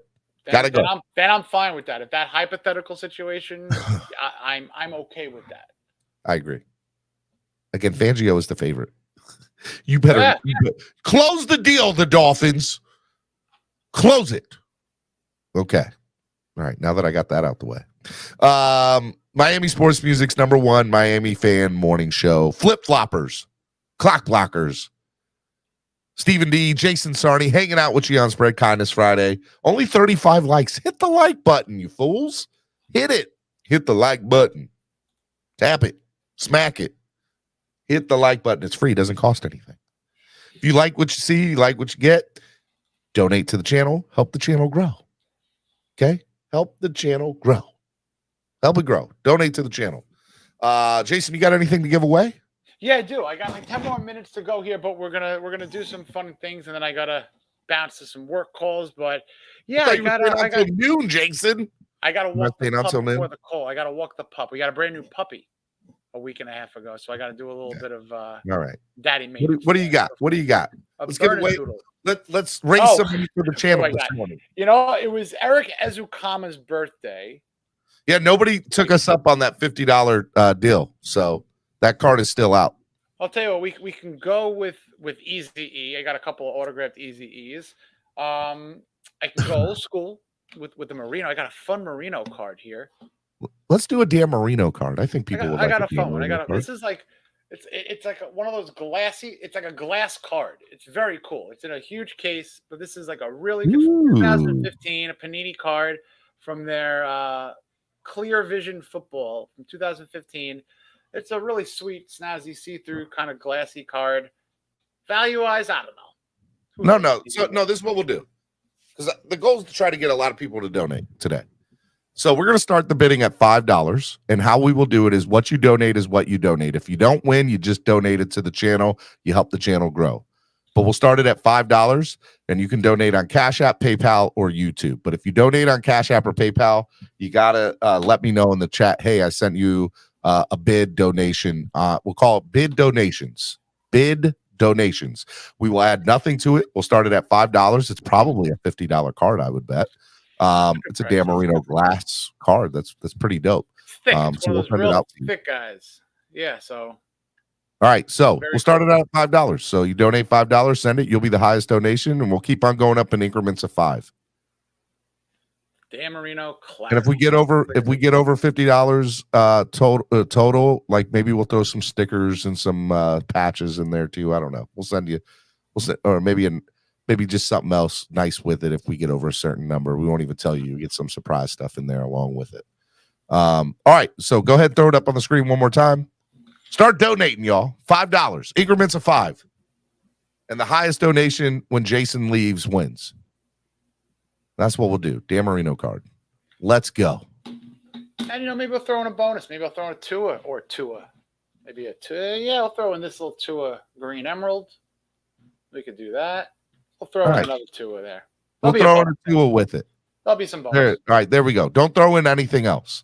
So the Dan Marino card along with the Tua card, just throw it up on the screen one time. Parallel Tua card. It's like a green. $5 increments, and the highest donation total will win. So if you donate 5, somebody donates 10, you add another 10, now you have 15 total.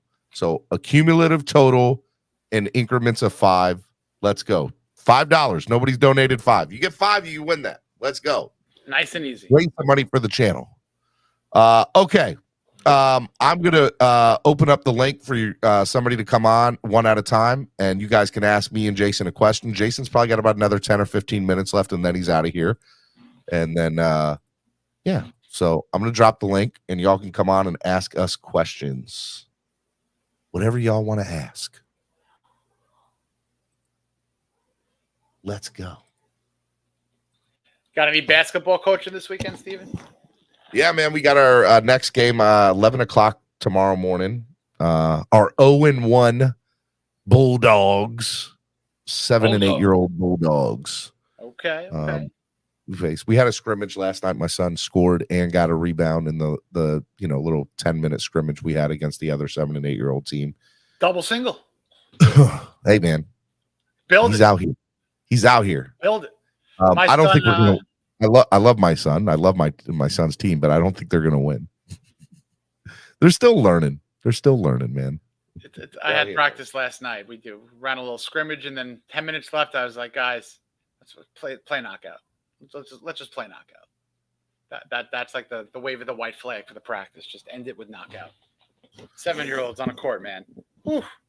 Caslin, good morning. Hey, Caslin. Good morning. How are you? We can barely hear you. You got to speak into the mic a little bit. Yeah, I just had there you go. Good morning. How are you guys this morning? Pretty good, man. Pretty good. Kaz. I'm wondering, there could be a couple of different things with the Fangio thing, too. We were talking about it last night on Batman stream, that maybe he's bringing in, it's Fangio, and the side were met the same day, so maybe he's having them interview his staff too that he's bringing in too. I can see that happening. I guess that's a possibility. By the way, Pete with the $10 donation. Pete is winning right now for the card for the Dan Marino glass card, as well as the Tua Tagovailoa card. Just throwing along in there, but that Dan Marino card's the winner on that one. Look, I mean, that's an entire that's an entire possibility, Kaz. The Dolphins interviewing the coaching staff for Fangio. I don't know. That would be interesting, Jason. I don't think they would be doing that for Fangio. Why would they do that for Fangio's coaching staff? They would just to whoever see you want to bring in, Fange. Bring in. Yeah, but maybe to see like how his scheme would be set up by each one of the individual, this is what the plan is, and okay, well, we want to see who you're bringing in and see if they fit within what we have, what we need. I find that tough to believe, because that means that if that is the theory, then they're going with they have no other backup plan. They're not interviewing anybody else. So what happens if Fangio doesn't work out at that point? Who else would they go to? Because they keep waiting long enough, jobs are going to keep getting filled by people that they're interested in. Well, you got, what is that, Glennon from the Eagles right now, who nobody can talk to until they're out of the playoffs. So that could be what Houston's waiting for. I mean, there's a lot of dominoes, Cal. That's the whole annoying issue with this as Dolphin fans. We're stuck in the middle of the domino tilt that hasn't happened yet. Well, that's what everybody was saying. Oh, you know, Peyton's going to Denver. I highly doubt, and I'm almost willing to put money on that Peyton is not going to go to Denver. That job just does not interest Peyton at all. Because look at when you look at Denver, what do they really have to offer you? They have a salary cap, hits with Russell Wilson. They don't really have any pieces. They don't have any draft capital. What can you really do to turn Denver's organization around? And I know they were a quarterback away from doing damage last year, but obviously it didn't work out. But Kaz, that goes to the point of, would you rather be a head coach for an organization like Houston or Denver, or would you rather be the defensive coordinator in Miami? And I get most people would say no, you'd rather be the head coach. I think if Fangio really wants a head coaching position, then Denver probably is a place that he would be willing to consider, although they have let go of some of their future draft aspects, and it's not necessarily an ideal coaching getaway. I feel like the ideal place for Fangio, if he really wanted, would be Arizona. I feel like Arizona is a very ideal place for any head coaching candidate, because you got Kyler Murray, you got draft picks, you got an owner that's willing to put up money and spend money, and I feel like Arizona is probably the most desired head coaching job at the moment. And I don't think Fangio wants a head coaching job anyways, but we're talking about him going with Sean Payton. And the only thing that I would see Sean, and the last two years or whatever, Houston's got rid of head coaches, and that's kind of a little shady the way that they've done it, but I think Houston's probably still the best looking job that's out there as far as a head coach left. Because you have, especially if you're giving the keys of the kingdom, they saying, "Hey, you come in here. You're gonna work with the front office, whatever our new GM that we just hired, and build a team together." But in Payne's case, Indy's not a bad job either, by the way. Indianapolis. Yeah, but again, I don't know, because the owner had a good quarterback in Carson Wentz, and he put up damn good numbers. And he walked away from him. He got rid of him because he just doesn't like the kid. Something, I don't know. I mean, then he brings in Matt Ryan, and Matt Ryan completely bombs. So I don't know. That organization kind of aggravates me too. But I'm not sure. Let me bring in another guest here real quick. Just want to remind you, Jason. Let me just throw you up on the big screen real quick. Throw up the two cards. Right now, the highest donation is $10 from Pete. We got a Dan Marino glass card that's really, really cool, plus a Tua card that's thrown in there. But that Dan Marino card, which is really, really awesome, is probably about a $50 card. Right now, $10 is the highest donation. It's from Pete. It's cumulative total. So that means if somebody else donates a little bit higher than Pete and Pete adds to it, all of Pete's donations will be added to it. We want to try to raise some money for the channel, and you can win a card. So get up here. Let me add Pete to the chat. Good morning, Pete. How are you? Good morning, guys. Can you hear me? We can hear you, my friend. How are you? What's up, Jason? What's up, Steven? Kaz?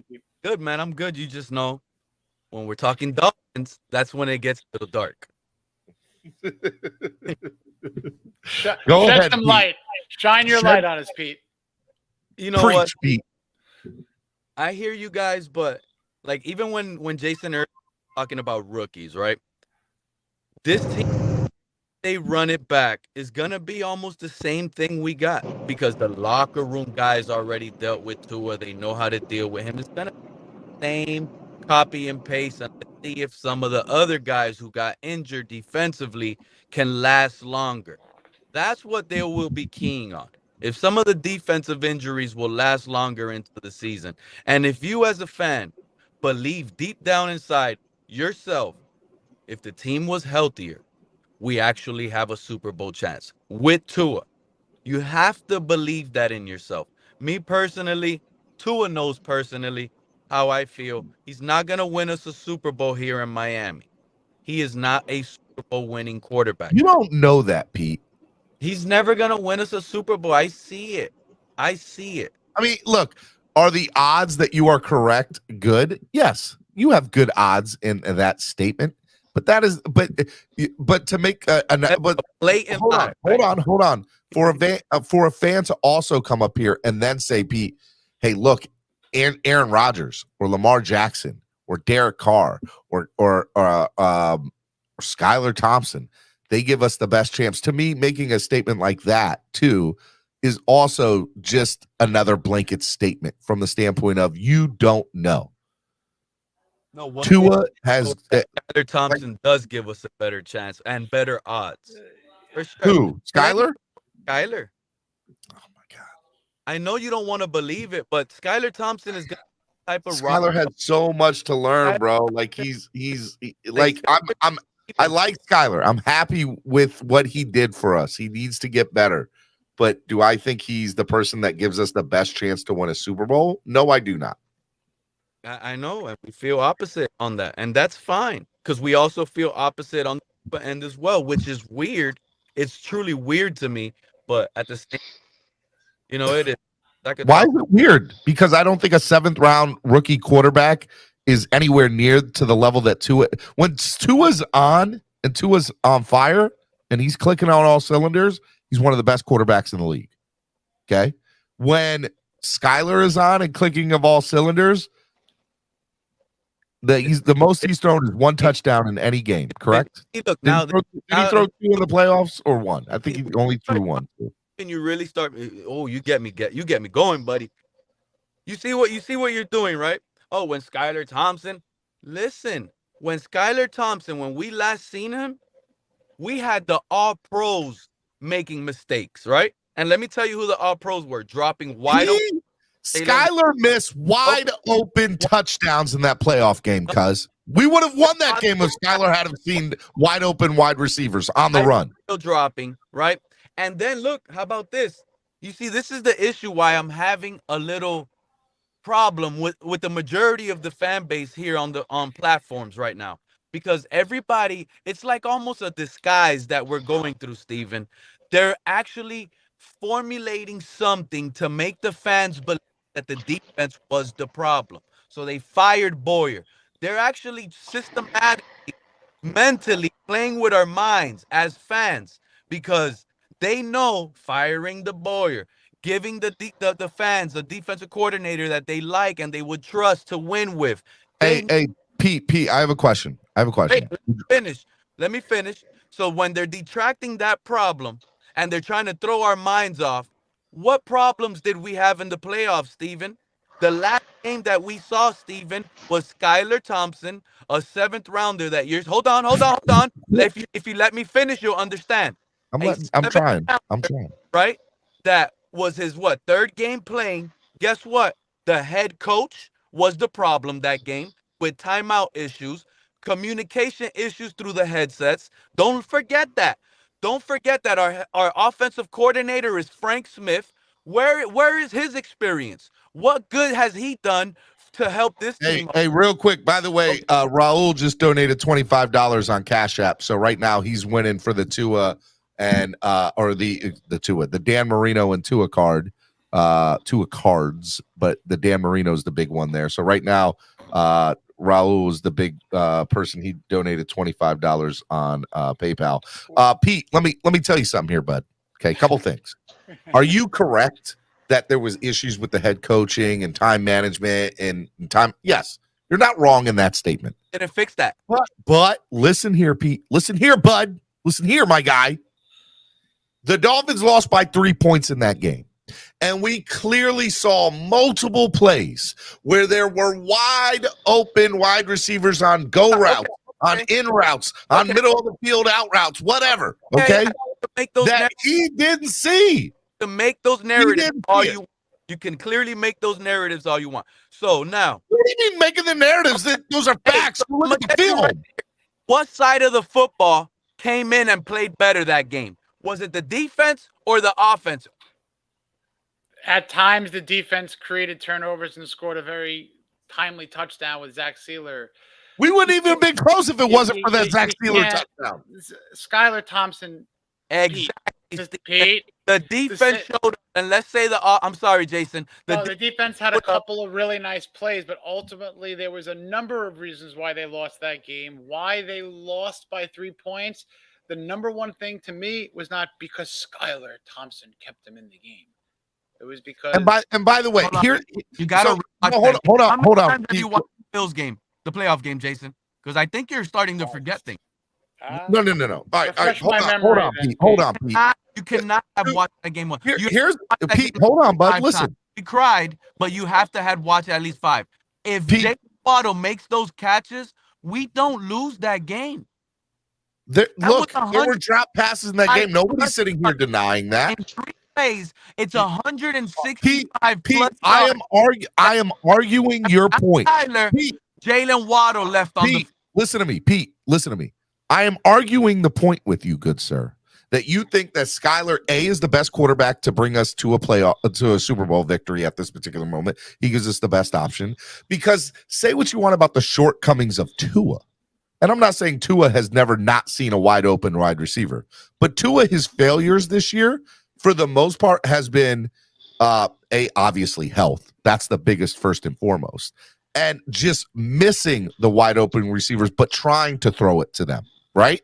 So he's at least seeing most of them. I'm not saying he's seeing all of them. Don't put those words in my mouth. I know he's done the same thing that he's done a couple of times, the same thing that Skylar did. But Skylar, who is a rookie in his 3rd game, he just isn't there yet. I'm not saying that his ceiling can't be there. That up and he's not there yet. You think one all season he's going? Steven, can you really hear me? Yep, I can. Jalen Waddle dropped 3 passes that left 165 plus yards on the field, Steven, including a possible touchdown. Okay. So what are you saying now? How was the offense? The offense there wasn't 3 drops, but the playoff game if Jalen Waddle makes those catches that were in his hands. Listen, did you not see the pull out of his hands too? Skylar Thompson, the 7th round. I am Pete, you're missing the argument. You're trying to argue with me that I'm saying that Skylar's the reason we lost that game. I am not arguing that. I am saying in totality that Skylar is not the person that can give us the best chance to win in the future. Correct, and you don't believe that yourself. You can't believe that because if you're seeing the drops by Waddle, if you're seeing the drops by Waddle, that puts him in his first playoff game, a rookie with head coach communication issues, bad play calling, bad situational play calling. That puts the rookie still over 300 yards against the Buffalo and in a situation to win the game. We don't lose that game if they make those catches. And it was not on Skylar Thompson. It was on Jalen Waddle. This fan base lost. You know why? Because they fired the coordinator. So I understand we need to ride with that.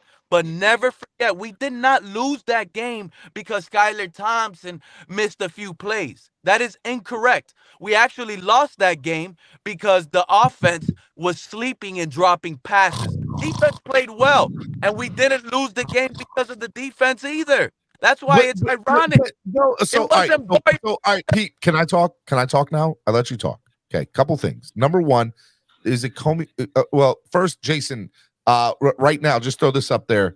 The cards on $25 is the highest bid that we have for the Dan Marino glass see-through card, which is pretty awesome. Raul has got $25 on that card. If you want to beat it, it's a $50 card on its own plus the Tua. I can donate while I'm up here, but that's not enough. They better ring it up. I know that card alone is probably like $50. So keep donating. Keep donating. Keep it going. Let me know, Steven. I do gotta. I'd love to. You gotta get out of here. Let me let you go. Let me just say one thing to Pete. Listen, if we're out here thinking that the 7th round drafted quarterback who just finished his rookie year is the guy that's going to take this team over the guy we drafted with the 5th overall pick, we're in an awful lot of trouble. Let's stop this. Jason, why? Look, this is a scenario where RG3 and Kirk Cousins. No, it's a different scenario. They were drafted in the same year, and RG3 was a scrambling quarterback That's true. They were drafted one first. That was a completely different scenario because Kirk Cousins was insurance for a quarterback who didn't have a very sustainable way of play. And that played out exactly the way the Redskins wanted to play out. And how is it playing here? I didn't mean that. I didn't mean it played out exactly the way they wanted to play out. The insurance did because RG3 had a shortened career and they ended up trading. But even look, RG3 would get hurt. Kirk Cousins would come in. But and what would happen? A scrambling quarterback like that. That's not why they planned it. They drafted Skyler because they needed a depth backup cornerback, third string quarterback. There was never a plan to put him as the backup quarterback because that's what they paid $5 million to Teddy Bridgewater for. What Bridgewater did on the field was not worth that. So then you had to force Skyler in because of the injury. And let me tell you something, Pete. I agree with Skyler did not do anything in that game against the Bills to say, you know what, screw everything else. I'm winning this game for us. Jason, check this out. And let me hold on, Pete. Let me also Pete. Hold on, Pete. Let me also add to that. What I am not saying is that I am not also saying that Skyler isn't a decent prospect and isn't somebody that can be molded and shaped to the future. To be a good backup. I am just saying he's not there right now. He's not at close. all. He's not even close. He was drafted to be, and some people are drafted to be a backup quarterback. Like when you draft a quarterback, Brock Purdy's aren't happening every day. Tom Brady's aren't happening every day. If you're a quarterback that's drafted that late, Brock Purdy. That's the thing. He would have better numbers against a higher defense if it wasn't for the drops, Jason. But hear me out. You are 1,000% right. We drafted this guy in the beginning to get depth, to get a body, and to get a developmental project guy who, coming out of college, looked like if he was in Alabama or in a high-top school, he probably would be a first-rounder if he stayed healthy. He was having health issues. His performance and his game was not a question. It was health. He can do it all. He was a multiple sport guy. Basketball, soccer. He's an athlete, right? So we draft him, and you're absolutely right, project coming out. But what does he do with his opportunities? Blame preseason, blame whatever. When he's on that field, this guy is balling. No, he's not balling, Pete. He played a couple of good Your plays. definition of balling is like not. Yeah, your definition of balling. Come on, bro. Like I can't. But guys, Pete, I listen. If you're right about, if you're in 3 years, if we're talking about Skylar Thompson like Kirk Cousins with his contracts, if Skylar Thompson's garnering that type of money, we'll talk. I got a question. I got a question for all of you before Jason leaves. What do you got, Kaz? All right. So it looks like it's pretty much a done deal with Brett. I was gonna say Brett Favre. Holy crap! Aaron Rodgers going to the Jets. Do you think this team is the way it is right now is going to be able to compete with them with Aaron Rodgers as a quarterback? Or that's not a done deal. Who's telling you that? It's a done deal. It's not a done deal. They just got Hackett as the offensive coordinator. So what? Yeah, it's not a done deal. It's a done deal. It's a done deal. You're expecting the Jets not to Jets, okay? They're not going to do it. Let's give them a chance to trip over their own feet before we put this in the bag. I'll tell you, when the Jets brought in Brett Favre and we had Chad Pennington, we took it to the last game of the season. We won the division. And we won with Chad Pennington. Exactly. I remember, Steven, because I was there with my brother, right 2 feet away from the Philip Merling fumble recovery. The Jets are going to jet this thing up. I'm like, just go out and come back in. Go out and come back in, Rashad.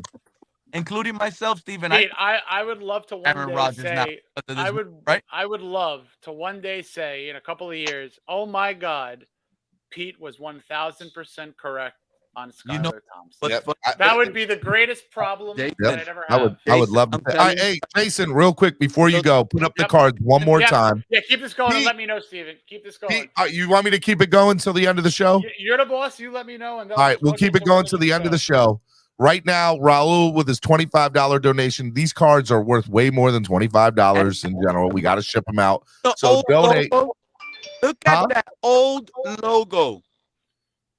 Oh, the Dan Marino card? Yeah, it does. I like it. It is a fire card. It really is. It's see-through. It's like a heavy card. Awesome. It's like the size of like 4 or 5 cards if you would stack them up. So like right this. now, Raul, it's the highest total help me say the word, Jason. Cumulative total. Cumulative Total. Cum. So right now, if Pete decides to donate, he's donated 10 so far. So if he donates 16 more, he'll be at $26. Although I want to do it in 5. So if he donates, doing 5. Yeah, Keep me posted. $20, he'll be at a total of 30, which means he'll be winning. I'll tell you what, if it gets to 3 digits, I'll throw a surprise card in there. We'll see if that happens. We'll see if that happens. Get out of here, Jason. Thank you, brother. Have a good one. Everybody. Have a good weekend, y'all. Love you, brother. Be good. Love you. Bye-bye. Alrighty. There we go. Get him off. Pete, to just finish up your conversation with you, my guy. Kevin, hit me up. Kevin, you're the guy, Kevin. Kevin, hit me up on social media. You're the guy that we're looking for. Hit me up on Facebook at Stephen DSKPL or email me. My email's in the chat. Whoever Kevin is, you just like put the light in Steven's eyes. Because I've been looking for like that. We're like trying to get all these other cards sent out. So if we only have like two other cards to send out in a picture, and that's it. And then I'm caught up with everybody, I think. But I really do. Skyler's that guy. We hit a gem with that guy, and I think I'm not. But he's not better than Tua is today, bro. He's just not. He's not that close. That's the funny thing. It's not even close. This guy knows more of a playbook, can handle more of a playbook, has less limitations on the football field. He's faster, stronger, smarter than Tua. What are you guys not seeing? He is not. What world are you living in? I'm not What world are you living in, Pete? Miami sports music. I mean, you are here, and I appreciate you being here, and you're a good guy, but your takes are something else. Okay, I think there's guys out there that feel similar to me, and that's what That's what I know. All right, you know what? There's almost 100 people in here right now. Here's what I will do, my good sir. Can we do a poll? They don't do polls anymore. They don't do polls anymore on the thing. Yeah. That sucks. I wish we could do a poll. Engage in your audience. There we go. Start a poll. Okay. What do you want me to ask? Is Skyler the best quarterback? Who's the better quarterback? Tua? Option yeah. For 2023. Is Skyler the best quarterback option as QB1 for 2023? That's what I'm going to ask. That's a good question, right? Come on, you got a whole bunch of Tua near. No, I don't. That's not true. That's not true. I'm going to throw. Is that a good question, Pete? Are you good with that as the question? I'm good with that as the question, but I know I'm not going to win that poll. Understandable. Like I was trying to explain to you earlier, Stephen, but you always never let me finish. Skyler Thompson. No, you don't. Skyler Thompson, he's a rock star. Yeah, he does that. Skyler Thompson, he's a rock star, bro. Listen to me what I'm telling you. But you see, he's not like a Lamar Jackson. Lamar Jackson comes in, the fan base goes crazy. Even without watching him play in a Dolphin uniform in one day, this fan base overnight will start saying we're Super Bowl contenders with a rock star like Lamar Jackson. Because I don't. what Lamar Jackson can do, right, Steven? What's up, y'all?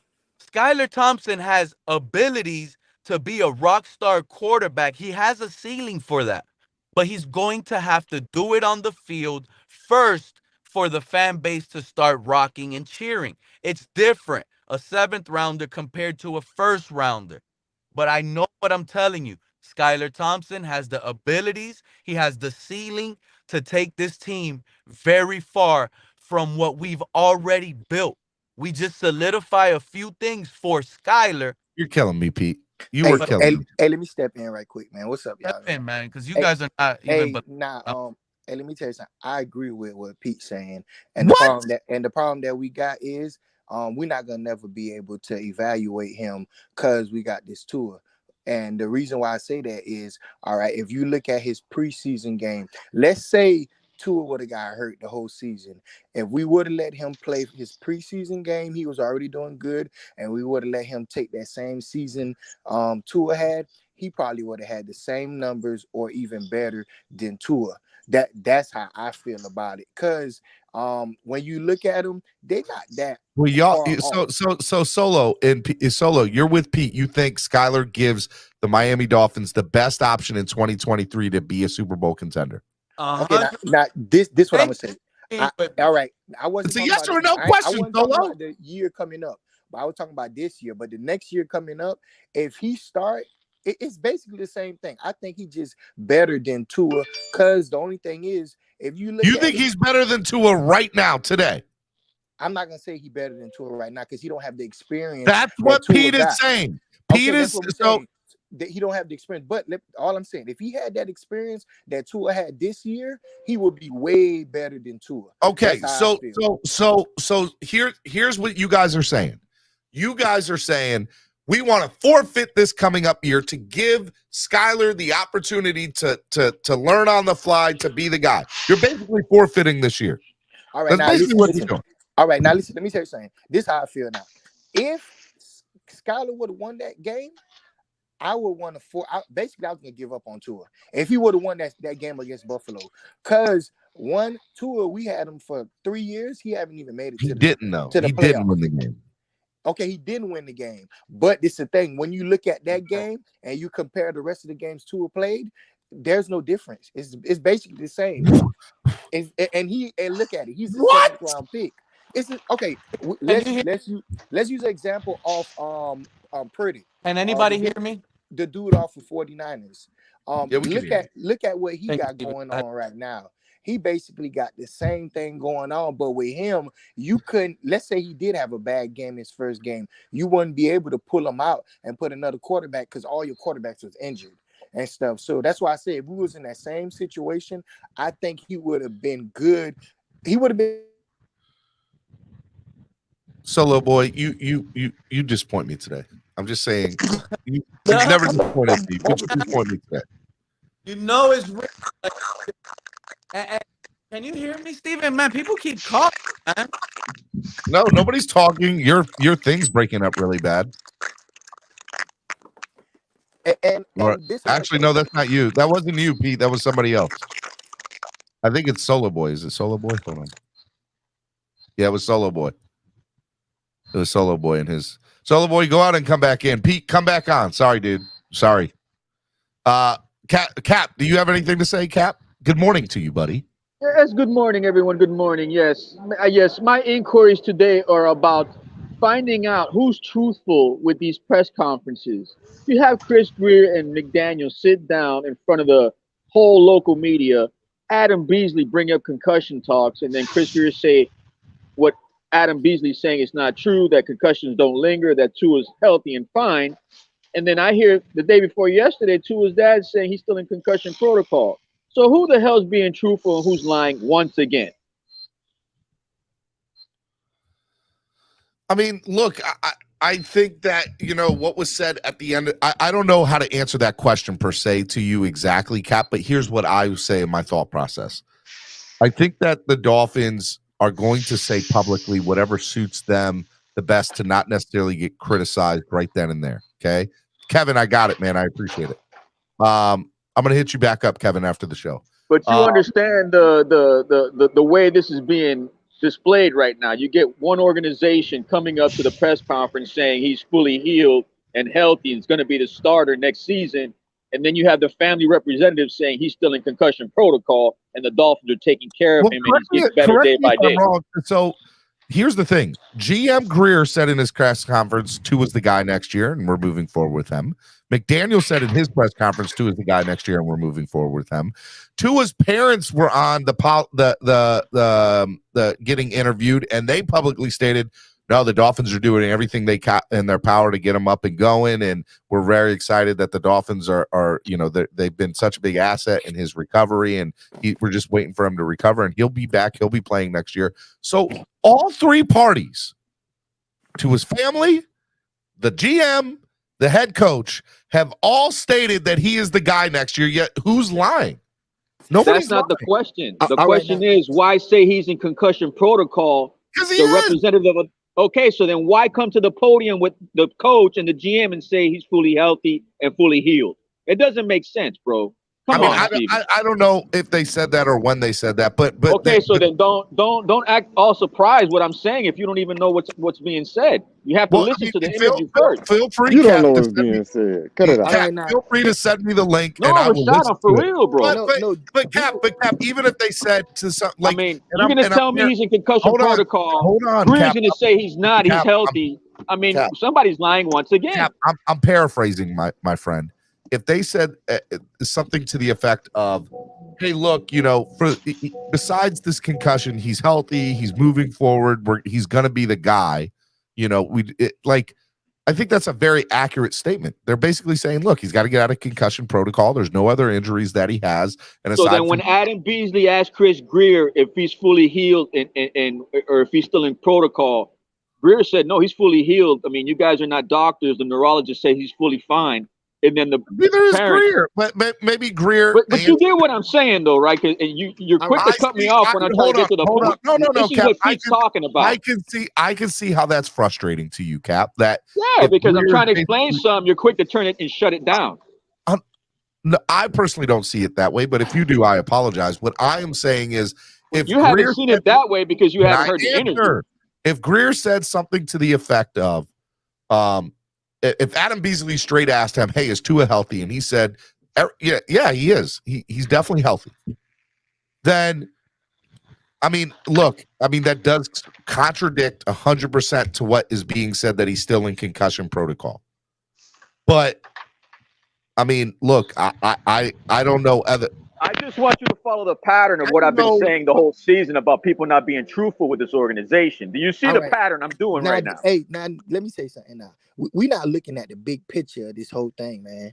The big. No, picture, I'm saying I just don't want this to be shoved away. Schoolboy Zoe. I get what you're saying, but Steven is not answering the question. Listen, I did agree answer what it. you're saying, but listen, that wasn't really an answer. All right, the big picture to the whole thing is we're not realizing, man. Hey, they're not trying to hurt Tua feelings, man. Y'all ain't see what happened last year when we went through this whole Deshaun Watson thing, and the man totally just shut off. And so they don't want to go through his confidence. So, his confidence. my point is somebody's lying once again, but nobody wants to admit it. They always lying, man. They're always lying. They're always lying. Man. So here's the thing. So hold on. Let me interrupt real quick. When you listen to politicians, are a bad example, and I don't want to get into politics on here, but we talked about it last week. I said, are GMs like politicians? And everybody was like, yeah. TD, I think, said it. TD said GMs are like politicians. And I said, that's very interesting. I never really thought about it like that. But I feel like the GM is going to give the fans what they want to hear. They want to hear that Tua is healthy. They want to hear this, right? They want to know that everything's okay. The Tua clear concussion protocol, everything that we've been told says no. If Adam Beasley straight up asked him a question, is Tua healthy? And Greer said yes. Greer either A, was lying straight to us and doing it willingly, B, was ignorant and didn't have all the facts, or C, it's a half truth, rather than, well, everything that I know, he is healthy, we're just waiting for him to clear concussion protocol. And here's the thing, when you get into a press conference or any situation where you're being asked, sometimes they're going to take a soundbite or a clip, and sometimes you have 1 minute to answer a question, and you're just trying to get through as many questions as you can, and you don't look. Am I giving Greer an out? Yes, 100% I am. I understand that. I'll give him the out. I'm doing that. I am choosing to do that. Am I being naive about it? Maybe that might be true. But that's where I'm at with it. Now, this is what I'm gonna say. By you saying that right now, everybody need to be pounding on the table. We need to fire Greer. We need to fire him right now. Why? Why, man? You don't see all because every GM does that. He ain't doing nothing that any other GM hasn't done. Man. Listen, this is what you got to realize, man. We missed on everything. Everything. No, we have not. Yes, did we miss? We missed on everything. We missed. That was one drive. He missed on Javon Holland. He missed one drive. Hey, listen, Javon Hollins, like he fell to the second round. He fell. These guys fell to us. If they ain't fall to us, we ain't gonna get them. So where did he miss? They still have What to did make he a miss? pick. Okay, our 3 first-round picks. This One was what draft. we need to do one day. All of them. I And all the I drafts that we condemn had. him. I condemn him for messing up 3 first round picks. Man, Hands listen, down. I listen. would Let have me tell flipped you. that to 2 No, no, first no, no. round picks, 2 top 10 picks. He could have did All right. anything. He messed Now, that up. I this is agree. what I'm gonna say. I could name players that we could have, like we just didn't go for. We could have had Lamar. We didn't go for him. Taylor, we could have had him. We didn't go for. We could have had Hurts. We didn't go for him. All these players, it's a bunch of players we could have had. Like, and when I say had, like they didn't even go in the first round. They didn't go in the first round at all. Nando said, hold on. Nando says Beasley never asked that question. What question? By the way, Stephen D, I just wanted to say too, he didn't say he was healthy. What he did say was he should be ready for next year. That's what he said. So, and that's what I was saying. I was like, he might have said something to the effect of. So Cap. If you're all right, hold on. I'm talking to Cap here. Cap, if you're gonna get on me, and I say, look, I didn't hear that, and then say, okay, and when I come to you, say, all right, well, give me the exact quote. Send me the link of exactly what he said, and let me interpret it. When I give that to you next time, that's what I need, because I now have from you're saying that he said those exact words. I have Nando and Shake Money saying, no, this is what he said. Like, come on, man. Come on, Cap. I love you, bro, but you're wrong here on this one.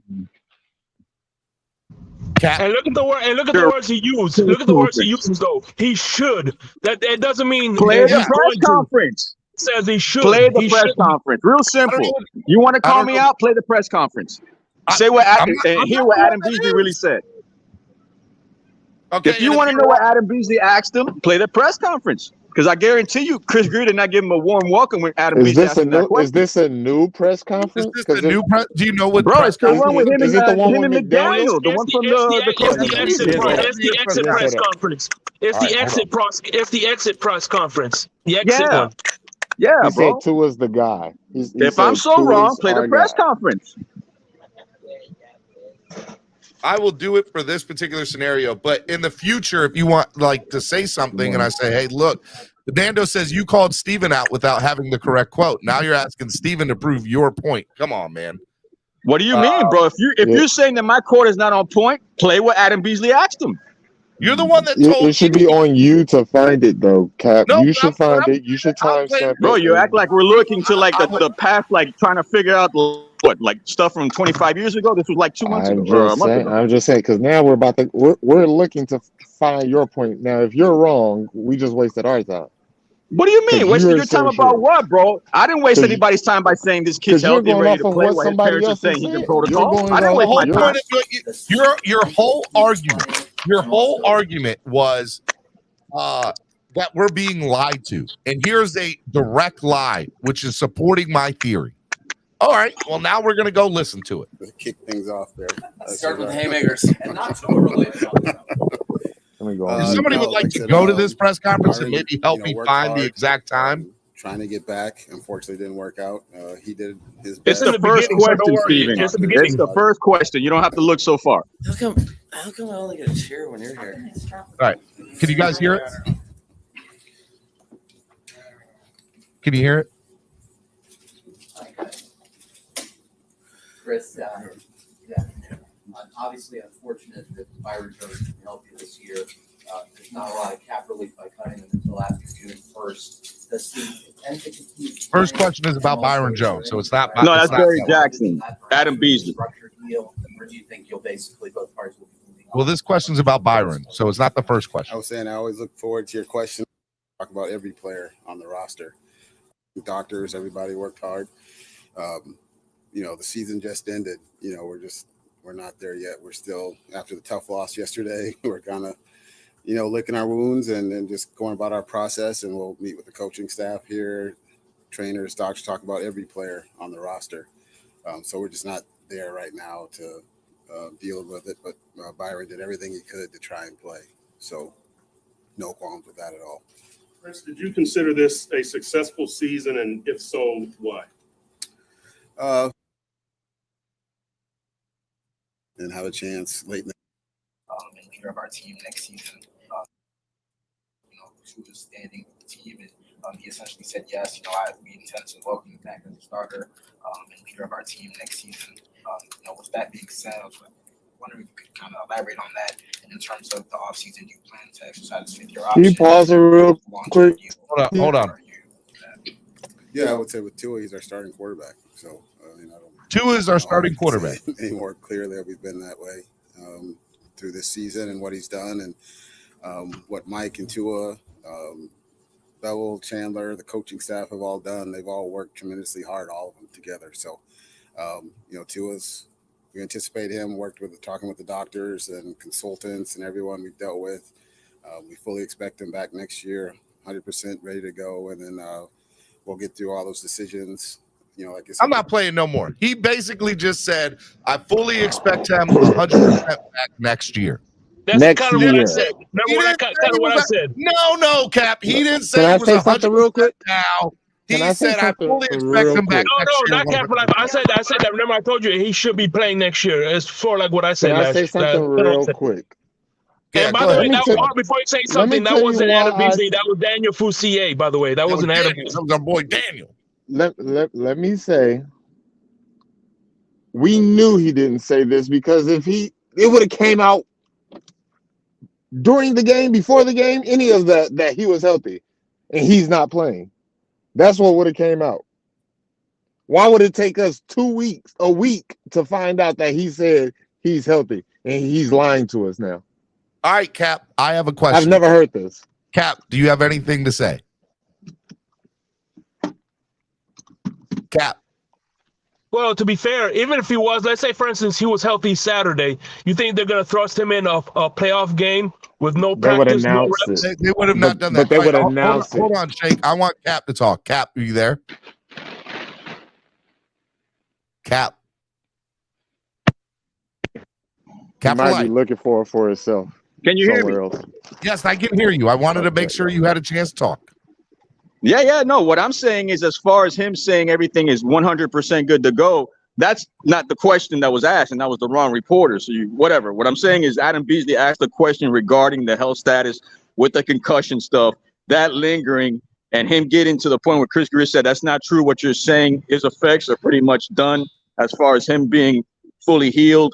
You didn't catch that part. That's not the question. But I mean, what I'm saying is, if Adam Beasley can ask that question and Chris Greer can say, no, that's not true. What you're saying, his effects are done. He's fully healed. Like, it just doesn't make sense to me for him to say that. I'm out, Cap. In the same exact press conference that you're saying, which, by the way, I'm not going to go through and listen to all 20 minutes. Go find me. In order for you to come at me, you got to look and listen to the question. No, that's not how this works, Cap. If you're not going to come at me without listening to it. That's taking it out of context. You're not going to come at me without taking it out of context. Cap, if you want to come at me with that, then all I ask is support your facts. Give me a I'm time. I'm trying to support. I'm telling you, look it up. You don't want to look it up. No, but Cap, that's not on me to support your theory. If I said no, he said this. Whatever, bro. Long story short, if Adam Beasley can ask that question and Chris Greer just pretty much turn him down and say it's not true. Chris Greer in the same press conference that you're allegedly saying Beasley said it this way. You're gonna make me do multitasking and look for it. All right, hold on. Yes, 100%. All right, let me look for it. Hold on. By the way, when he said he's fully expected to play next year, he didn't say he's healthy now. Yes, he said by the time next year comes around, he's gonna be healthy. In the future, this is to anyone. This is just isn't the Cap. If you want to come at me or come at anybody with a hey, this is what somebody said, I will say, look, I didn't hear that, and then your next words out of your mouth that said, when I didn't hear that, well, then you say, well, how can you report on something, or how can you explain to something if you haven't heard it? Okay, well, then send me the link in the timestamp of where it is, and I'll be more than happy to listen to it. No, well, I know this is the press conference, but I'm doing a show right now. I can't sit here and listen to 20 minutes of a press conference that people have already heard. I'll do it. Just stop going off of hearsay, unless you know for a fact. No, I'm gonna let Cap do it. Not you. Yeah, no. And by the way, what I heard so far, unless I hear anything differently, hope you all heard that correctly. I put the caveat. Unless I hear anything differently to negate what I just heard, he in no way, shape, or form lied to us. He said he's going to be the starter next year. we fully expect him to be 100% next year. That's what I heard. And I haven't heard anybody else say anything differently. So until I hear it differently, I'm going to go off that. Do I want Tua to be the number one guy next year? I've already told y'all my number one choice is Brady. Some of y'all agree with me. Some of y'all disagree with me. I think Brady gives us the best chance to win next year. But I also said that if they choose to go with Tua, that he still can get us to that next level. And here are points X, Y, and Z that need to happen in order for that to happen, in my opinion. Now, I love the Dolphins. They're my favorite football team. That's why I do a show every day. Do I expect the Dolphins to do it? Probably not, because the Dolphins end up dolphining, which is why I'm scared about this Vic Fangio situation. I go back to the Fangio.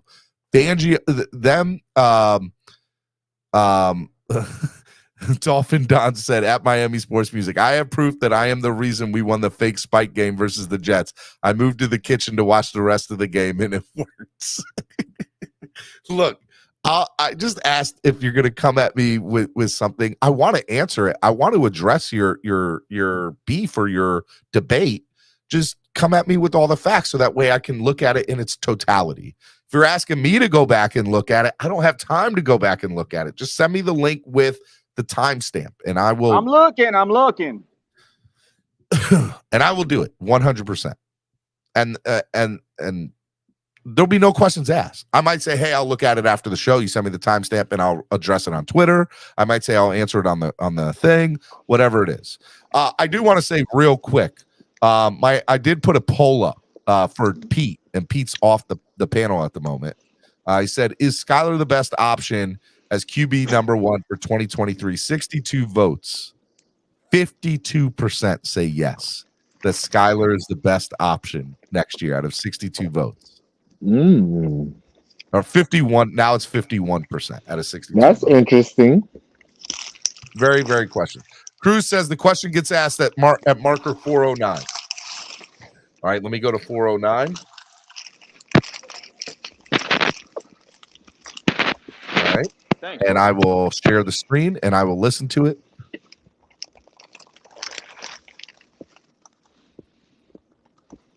Put yourselves on mute if you're not on mute.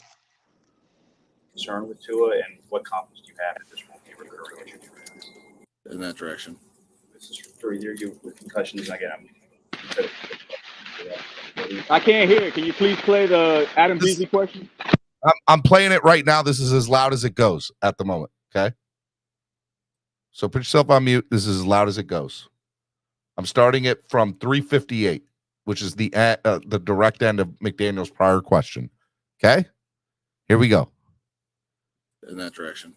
This is for either you with concussions. Again, I'm a few credits short of my MD, but I've read is that you have a couple you might be susceptible to getting more easily. Is that a concern with Tua, and what confidence do you have that this won't be a recurring issue? Well, I think from what our doctors and the consultants we've talked to through the NFLPA, that is not a true statement. So for us, I don't think he's any more prone than anyone else. So for us, we're just going through and letting the doctors and the medical staff and the people in that field, like you said, that know a lot more. But from everything we've been told, that is not a concern. Yeah, specifically, these are the doctors that are working with him directly and individually, as opposed to a generalization, you know. So, by the way, he didn't give you his viewpoint. He said that is not true based on what the doctors have told us that are working with Tua. It's exactly what he said. Verbatim. So how did he lie to us? The question was, is he concussion prone? It's not about him being healthy. And he said that's a false statement, and based on what the doctors have told us that are working with Tua in the situation, that is not what that is not what we believe. Where's the lie? He's not even saying he's not even saying I believe that this is the case. He's saying according to what I've been told, this is the case, and I'm going based off that. So, Cap, I ask you again, good sir, where did he lie? So why is he still in concussion protocol? Because he is. He was hurt. Okay, so then why are they saying? So why are they saying that he's not enabled to get another concussion? That he's pretty much that's not what he said. What the doctors are saying. That's not what he said. Cap. What are you trying to dissect that the doctor said? No, Cap. The question he said is he more prone to concussions than other players? Something to that effect, right? He said that is not a true statement. According to what the doctors have told us, Tua is no more prone to concussions than any other player. That's exactly what was said. That's not a false statement. Nobody lied to us there. Okay. Just it's kind of fishy to me that you think that he's fully healed, but he's still in protocol. That doesn't raise your eyebrow? Time out. Nobody ever said he was fully healed. Not one time was that ever said, Cap. They said. So if he's not fully healed, how the hell are you going to sign off on a 5th-year option in the next 2 months? They never said that he was going to. Bro. No, my question is to you, that question.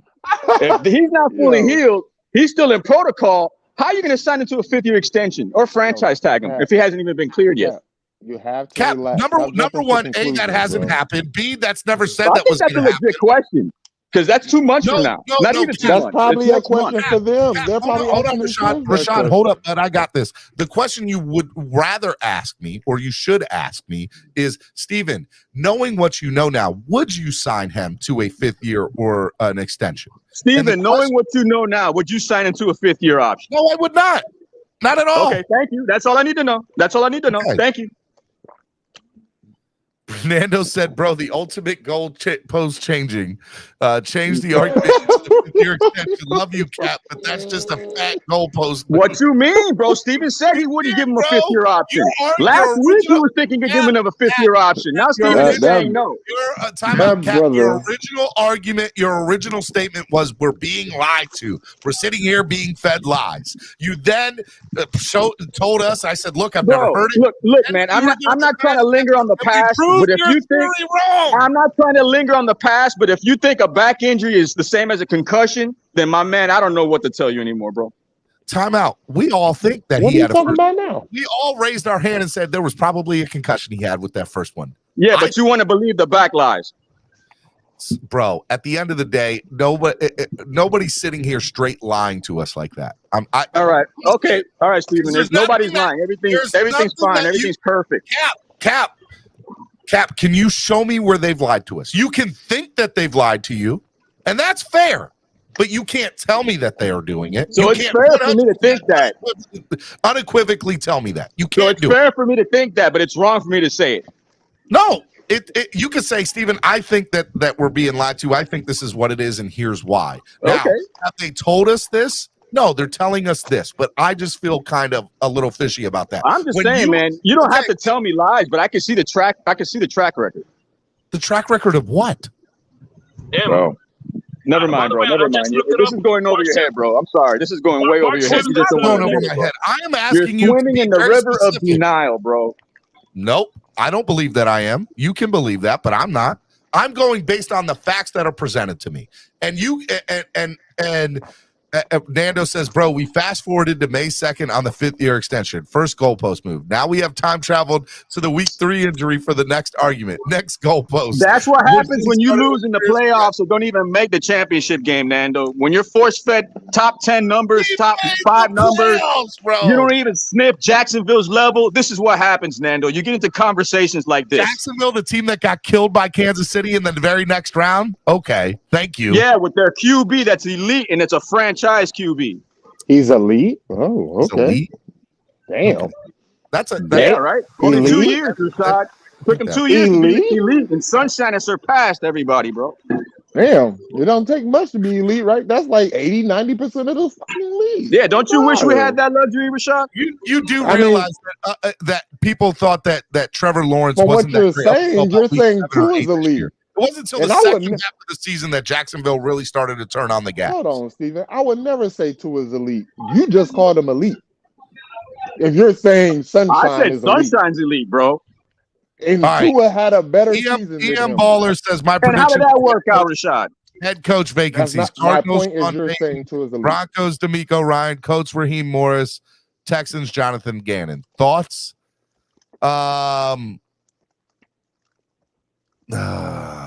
D'Amico Ryan's not leaving unless it's for a head coaching job. I think that's fair. I think D'Amico's going to get Cardinals personally. Bro, I don't understand why people get irritated with me when I start to lift up the carpet of all the dirt that's underneath it, and people like to think everything's Positivityville when it's not. We're all negative right now. Everybody's negative right now. Let's get something straight. Nobody's saying that we're living in denial. I am basically, what I won't do is say that the world is falling apart and all hope is lost. I am saying that I don't have a lot of confidence that the Dolphins are going to close this deal with Fangio. I'm worried about it. Okay. I feel like it's okay for me to say that. I feel like they're putting all their eggs in one basket, and I'm not comfortable with the Dolphins doing that. There seems to be real no backup because the other three candidates that they're bringing in my opinion, with the exception of Desai, being a very similar Mike McDaniel situation. Man, you guys didn't even know who Desai was 2 weeks ago. Now you guys are praising him. I did 100% did. Hey, by the way, I got some. Ross went to Bora Bora and brought Matt Burke. He's signing Mike Burke for the defensive coordinator. Who is? I got something. I got something for you. Oh, please I got don't. something for you, Kat. I don't want that. Don't you hope that the organization is lying to us? Don't you hope that they're saying Tua's the guy next season? Aren't you praying that they're lying and they move on? No, bro. I pray for world peace. I hope that the Dolphins are smart enough to get their crap straight. That's what I hope.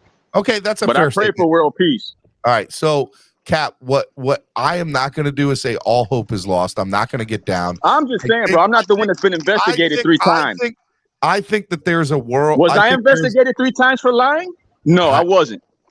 Was I lying about Tom Brady on a yacht? No, I wasn't. We're talking about Stephen Ross now. And by the way, I'm saying, was Stephen Ross being honest? No, he got suspended for nothing. I agree with some You of your went from now you from agree, right? concussion. some of your takes. You went from I'm just saying, concussion. bro, the track record of the Tampering? lie and getting investigated 3 times, you guys fail to forget that because somebody was lying and got suspended for it. But I digress. Continue, Steve. Hope you heard that, Nando. It's it's Boy, Daniel says exactly. My version of positivity is yes, things are bad. We can point out what needs to get better, but I'm positive in my belief that things will get better. I'm always going to hope we get better. And I'm positive the front office is going to screw it up again. Well, if that's the world you live in, then it must not be fun to be a Dolphins fan. Well, it must be fun for you to celebrate and tailgate up the yin yang and then get what? End up being out the playoff first round. I mean, I enjoy tailgating. Tailgating is very fun. I bet you do. Boy, you just like Super Bowl better. I like a Super Bowl way better than the field tailgating. goal post. You just moved the field. Like we're in a whole new Bro, at city. least It's not I'm even moving something. Miami I'm bringing no more. substance. We're in You're not saying Hollywood, anything, Florida now. Rashad, you're not saying I ain't anything. got At least nothing I'm to bringing say. something. Well, If I say something, you're gonna jump back to 2016. Yes, Stephen Ross is a liar, but your original argument was Greer was feeding us lies. It was just goalpost moving. Okay, I'm sorry. If Greer wasn't feeding us lies and somebody else was, because somebody got suspended, Nando. That's a totally different conversation. That's Stephen Ross. Okay, that's the same thing about being truthful and not being truthful. If we're gonna walk down that path, I have 3%, and let me help out Cap for a second because Steven, let me tell you, you guys are king deflect something. Okay. What are you talking about? I didn't deflect anything. I accepted his argument. They think they I asked slick. for clarity on it. We went I and bring heard you it. substance. It was wrong. I bring you He truth. was wrong. I bring you everything you want, and then you tell me it's not good enough. What do you mean? You Everything told me he brought was wrong. Stop, Rashad. Stop. No, Pete. Cap told me this is what was said.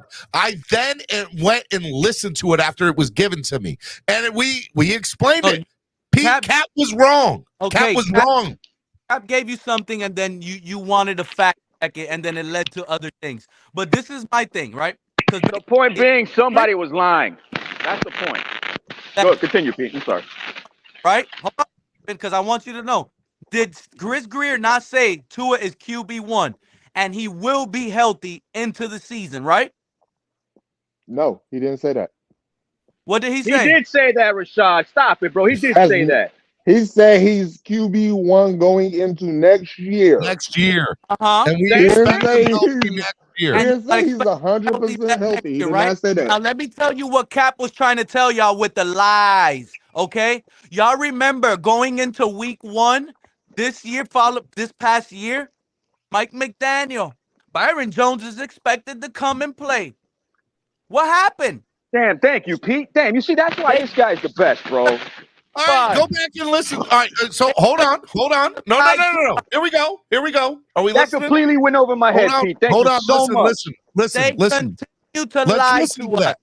Let's listen to that. Here we go. Very first question is about Byron Jones.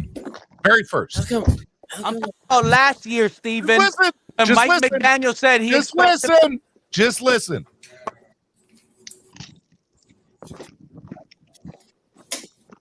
Chris, obviously unfortunate that Byron Jones didn't help you this year. There's not a lot of cap relief by cutting him until after June 1st. Does he intend to keep playing? And also, is there any desire to try to salvage that, perhaps with a restructured deal? Or do you think you'll basically, both parties will be moving on from each other at this point? I was saying I always look forward to your question to kick things off there. Start with haymakers and not Tua related. No, like I said, Byron, worked hard, trying to get back. Unfortunately, didn't work out. He did his best. Training, doctors, everybody worked hard. The season just ended. We're not there yet. We're still, after the tough loss yesterday, we're kind of, licking our wounds and just going about our process. And we'll meet with the coaching staff here, trainers, doctors, talk about every player on the roster. So we're just not there right now to deal with it. But Byron did everything he could to try and play. So no qualms with that at all. Greer's a all right, cat. hold on. He's gonna be hold on. licking All their right, time out. wounds. Let's get something straight. Cat. No. Listen, both of you, Cap and Pete. Shut your mouth and listen. You then brought up the argument that we were. All right. Pete then brought up the argument that we were lied to about Byron. At the beginning of the year, it was told to us, hey, look, we hope that he can be healthy. We hope that we can get him, but if not, we'll probably put him on IR for the first 4 weeks. First 4 weeks came by. He never showed up. There's a multitude and litany of rumors and things that have come out. Hold on, listen. There's a litany and rumor of things that have come out past then. And here's what I know. What I know is the team not once threw Byron Jones publicly under the bus. Not once, with the exception of Sam Madison, who might have done that. Not once has that team publicly threw him under the bus. Do I think that Byron was healthy enough to play in some way, shape, or form? I 100% do. I believe that with all of my heart that he could have, drive through the pain to do it. So but why didn't he play? Who am I or who is anybody else to tell Byron what he can and cannot do? So why didn't he play if he's healthy? Because he chose not to, whatever the reason, whether it was you're so naive, bro. Or you're whatever. So naive, We bro. were never lied to. The team never threw the player under the bus. The player never threw the team under the bus. If it comes out in the future, so be it. But at the end of the day, both sides held on to play and start look, week this is one. what it is. Mike McDaniel said Byron Jones By the way, the Sam Madison quote, Rick, is 100%. He never said been that. talking about to anybody. He never specifically said Byron. He said some players choose to play through. By the way, and Madison's quote was, some players choose to play through injury and some players choose not to. That's complete opposite of what Chris Greer said. So somebody's lying there, bro.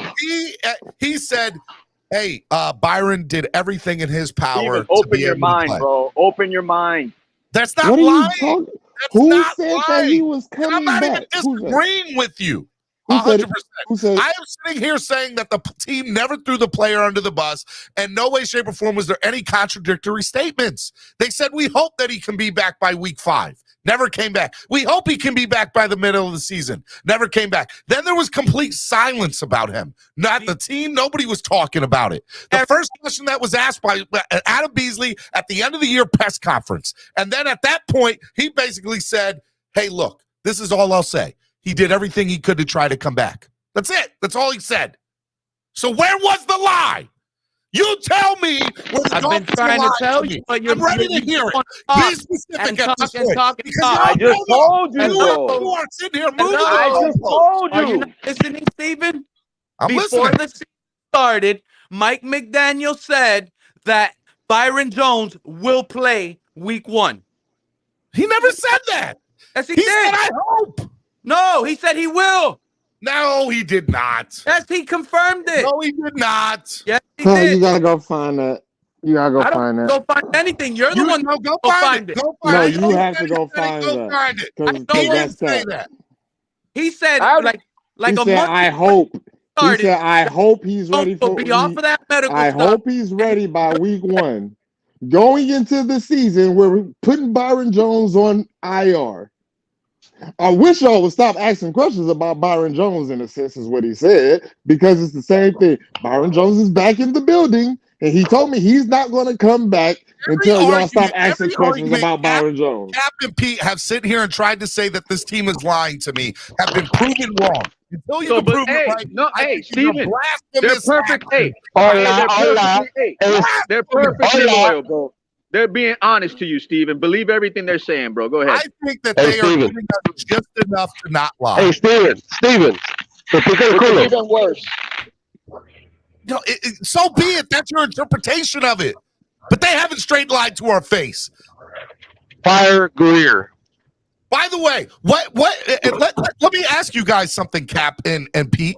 In what way, shape, or form does it prove a positive thing for the team to throw Byron under the bus? Bro, no. Hey, no, they don't lie, bro. The Dolphins don't lie about anything, bro. You're right. They don't lie about anything. Cap your mic. You got to go out and come back in, bud. That was bad. You got to go out and come back in. Here's the thing. Go out, Cap, and come back in. What in any way, shape, or form where it proves in the positive, where the outcome, where the Dolphins throw Byron under the bus, is that a good scenario? Because players are going to look at that and say, hey, man, look, if I'm hurt, man, the Dolphins franchise will throw me under the bus. They're going to say that I'm not healthy enough to play. That's not a good look for the team. It's not lying. It's being political. It's being smart. They're being calculated and methodical about how they're going to answer questions. I don't think that's lying. So why did our owner get suspended? Them being a smart franchise. So why did our owner get suspended? Because he was trying to cheat like every other owner does in the NFL, but his dumb ass got caught. And that's my biggest problem with Stephen Ross. It's not that he did it. It's he got caught doing it. So he got caught being honest? That's what you're saying? He got caught being honest? Got caught. Being honest. You're saying he got caught being honest? He got caught cheating. Which is what? Cheating in a loophole. Which is what? Being honest? Every owner does. So he was being honest and he got suspended for being honest. What does honesty have to do with cheating? You're not following me. Just follow me. Follow me. He got suspended for being honest. Yeah, he got suspended for being honest. He honestly cheated. Yeah. And by the way, let's get something straight. If you go back and read the report, it still wasn't clear cut. It was an interpretation according to the review board. It wasn't that when he was confronted about it, he said what had happened. You're right, Stephen. We do absolutely nothing wrong. You're absolutely right. Never saying we never did nothing wrong. Those words never came out of my mouth at all. Never once did those words come out of my mouth. Never once did I say that Stephen Ross. But you're so adamant about them not doing anything wrong. Your argument to me is that this franchise continues. Because you're to adamant that we never do anything wrong. I never said that. Those words never came out of my mouth, Cap.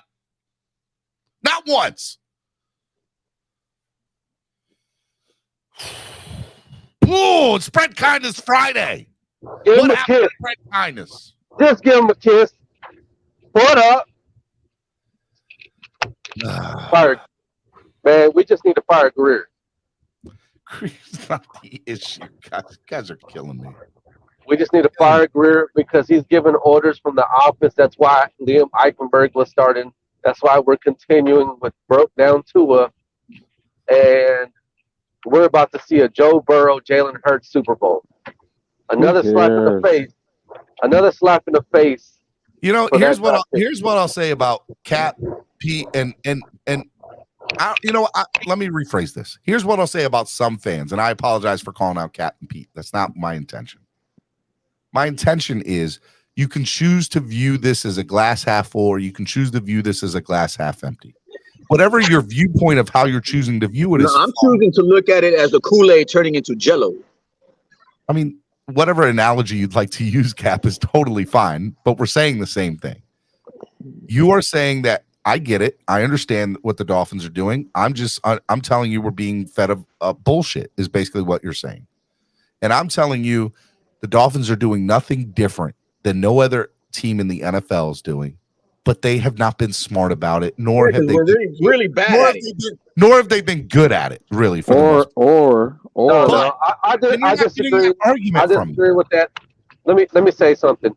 This franchise is in the headlines as much as the Washington Commanders is for bad pub. That is a badly run franchise. Stephen Ross's fault. Fire Chris Greer. It's his fault too. All of them.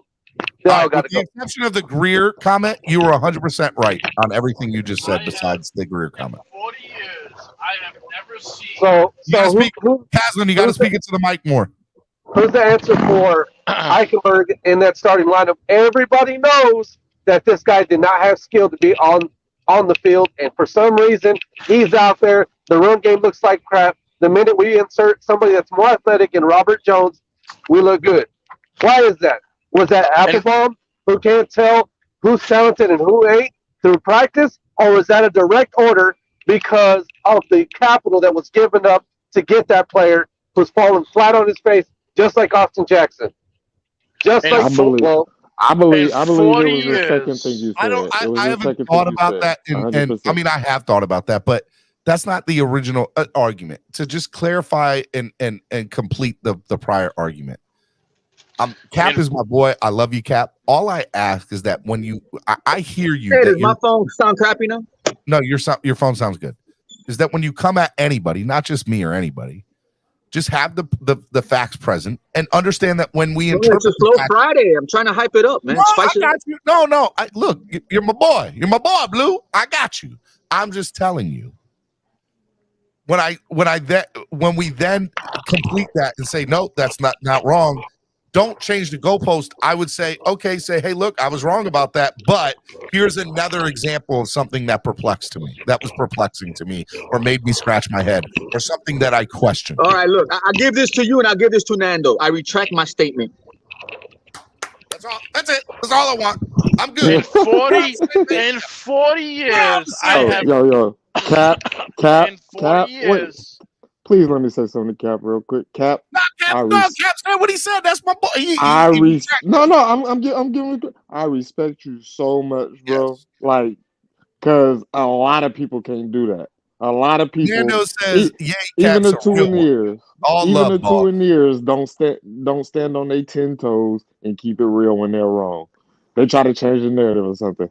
Respect, Cap. Yep. Hey, we inspire growth here, bro. We try. We inspire growth. I like it. In 40 years, I have never seen one player fracture an organization the way Tua does. The way Tua does for this. I know. You ain't seen DeMarcus Russell. DeMarcus Russell didn't fracture them, and nothing like the Dolphins. No. You don't live. You ain't hear about. No, what Rashad. What Caslin is saying is 100. Like it. I've talked about this with other content creators about why. Don't forget that dude is not winning the Marino with the $25, bro. I'm taking it, Raul. You're not safe. I love 13. Just so you know, Raul right now is leading with $25 donation to the channel on PayPal for the Dan Marino glass see-through card, which is really dope.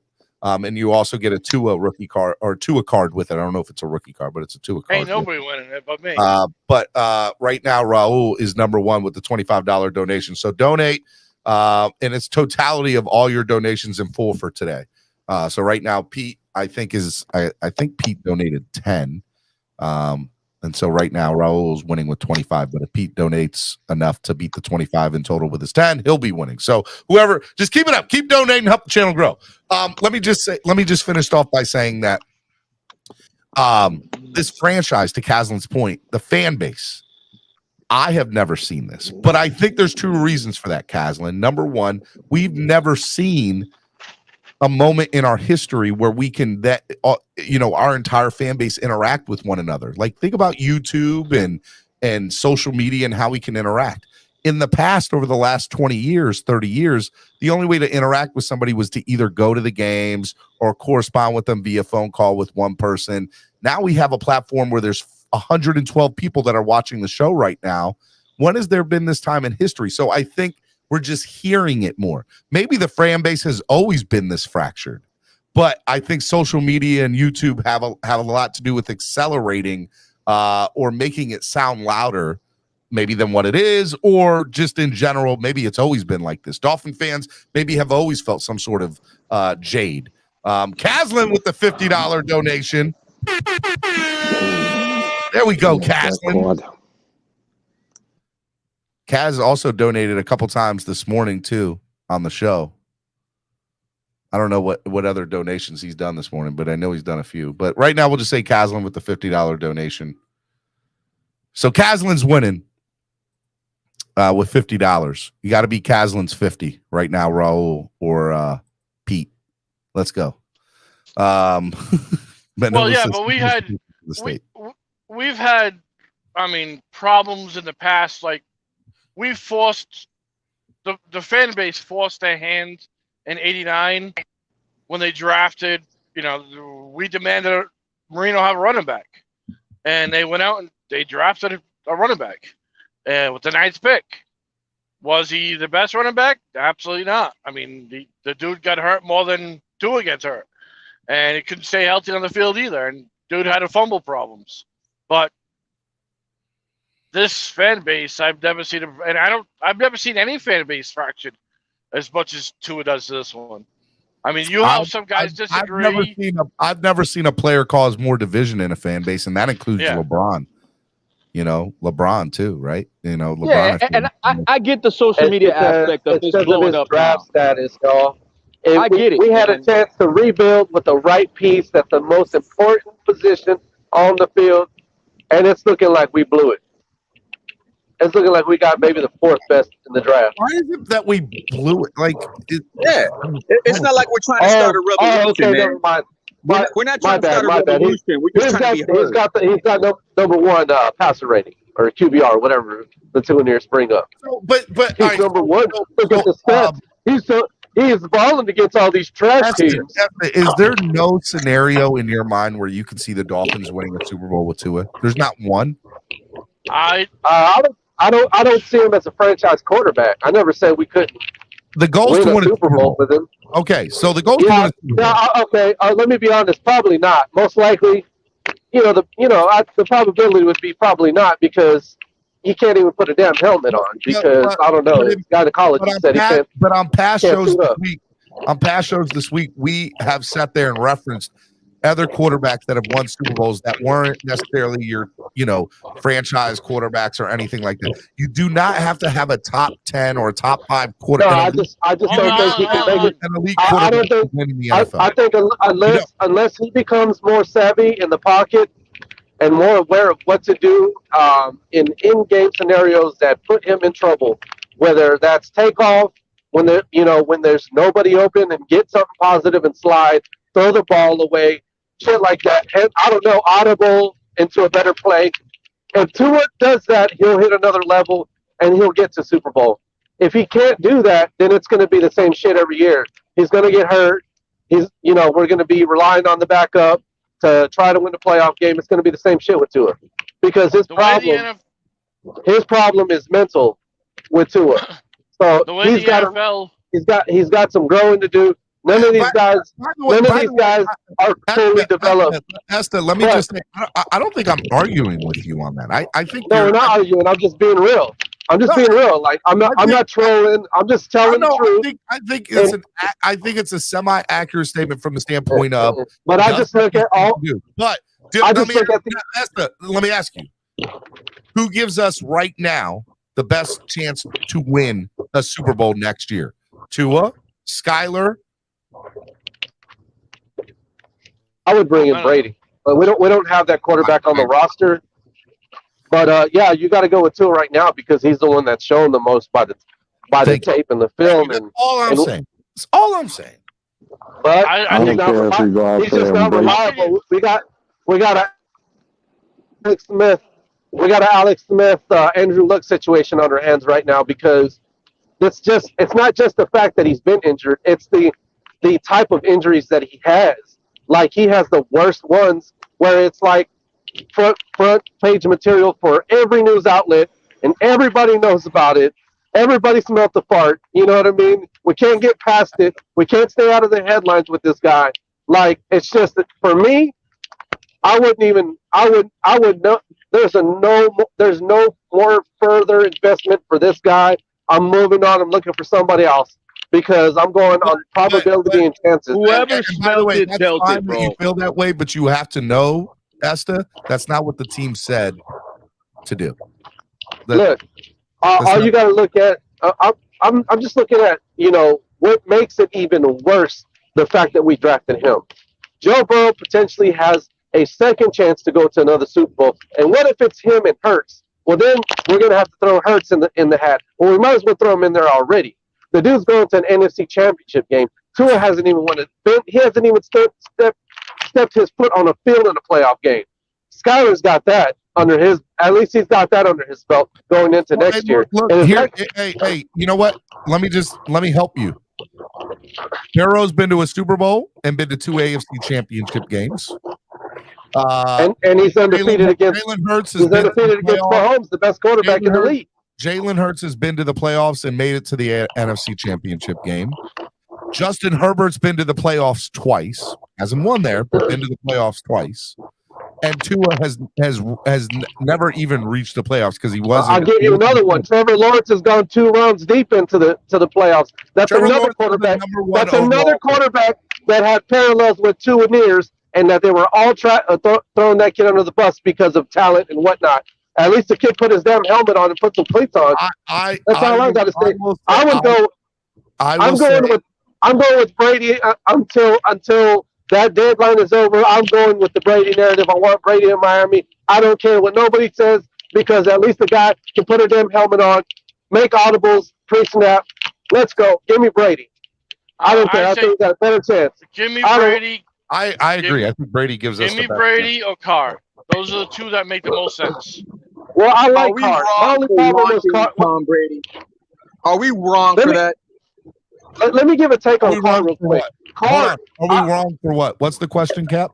For wanting Tom Brady. Like, if that's the saying we're trying to make moves at the quarterback position, which I agree. Are we wrong for that? No, 100% we're not. And to be fair, I think Tom Brady makes the most sense to this franchise right now. And if I was the GM, I would be calling him up and saying, look, we want to sign you here to a 2-year deal. We have a window to win right now. Let's go do this thing. And just understand we're going to draft a young quarterback to sit behind you for 2 years, whether that's this year or next year. But he's not going to compete with you. We know that you're here for the next 2 to 3 years minimum.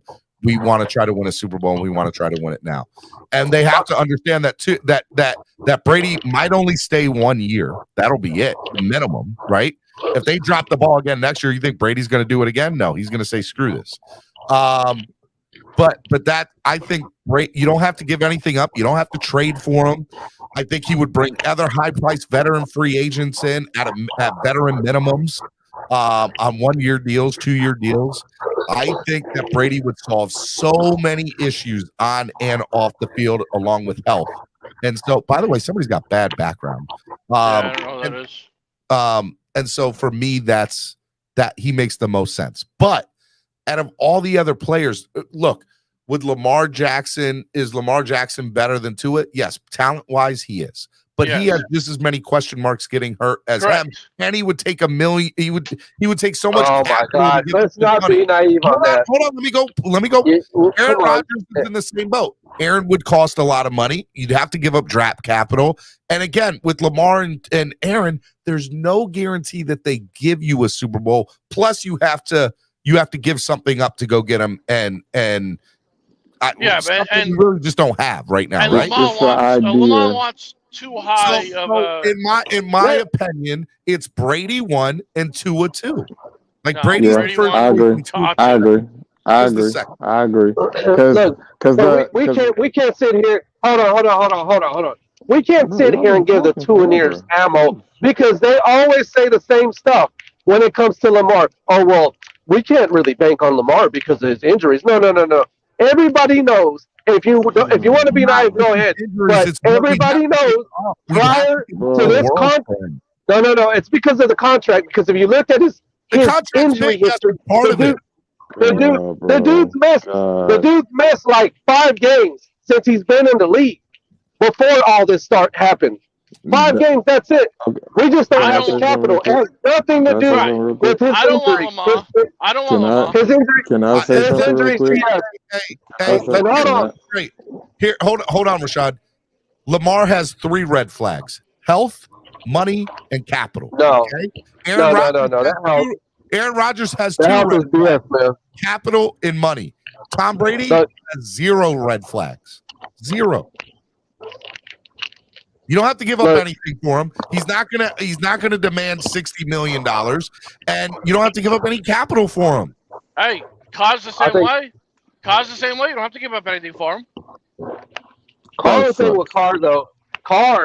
No. See, a lot of people used to say that, and I'd always defend him. I thought he was an underrated quarterback because top 3 quarterbacks starting for the Dolphins next year. Tom Brady 1, Tua Tagovailoa 2, and Derek Carr number 3.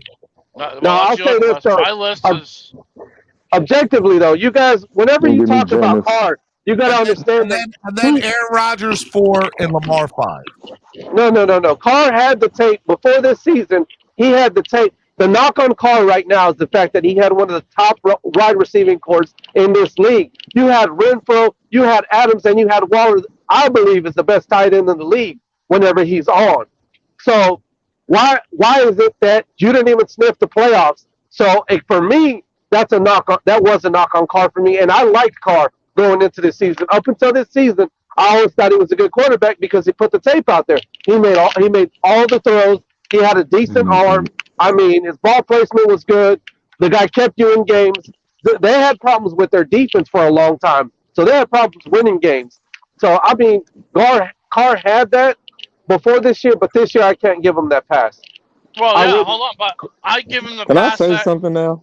He doesn't work well with his head coach. I think he doesn't fit Josh McDaniels' schemes. And I think that's a lot to do with Josh McDaniels not being a good coach either. I don't think that's Carr's fault because look what Carr did at the end of when they got rid of Gruden. Look what he did. He turned that team around. They got him into the playoffs. And look at the battles between him and Herbert and then him and Carson Wentz in the playoffs. I mean, those were probably the 2 best wild card games.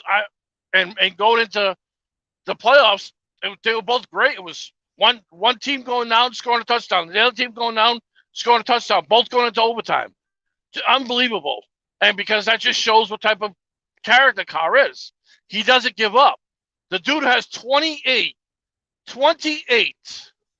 fourth quarter comeback wins in his career. He's on one of the top of the list. There's only a few quarterbacks that are higher than him. And I don't think there's any higher than him right now that are playing. That's what he gives you. He gives you that no holds barred type of. He's going to make mistakes. Of course he is. But the dude he's smart. He's patient. He knows how to read a defense. And he can kill you with his arm. I would tell you this, Caslin. Carr has had weapons his whole career. And he's never been topic of conversation for MVP. He's been to 2 Pro Bowls? He's been in conversation for MVP. Yes, he has. No. I live in Oakland, California. He's never been MVP.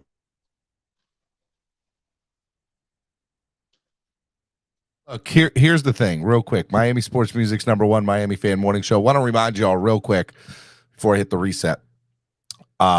We have the Dan Marino glass see-through card that Jason Sarney has, along with a Tua card to go with it. But the glass Dan Marino card is pretty dope.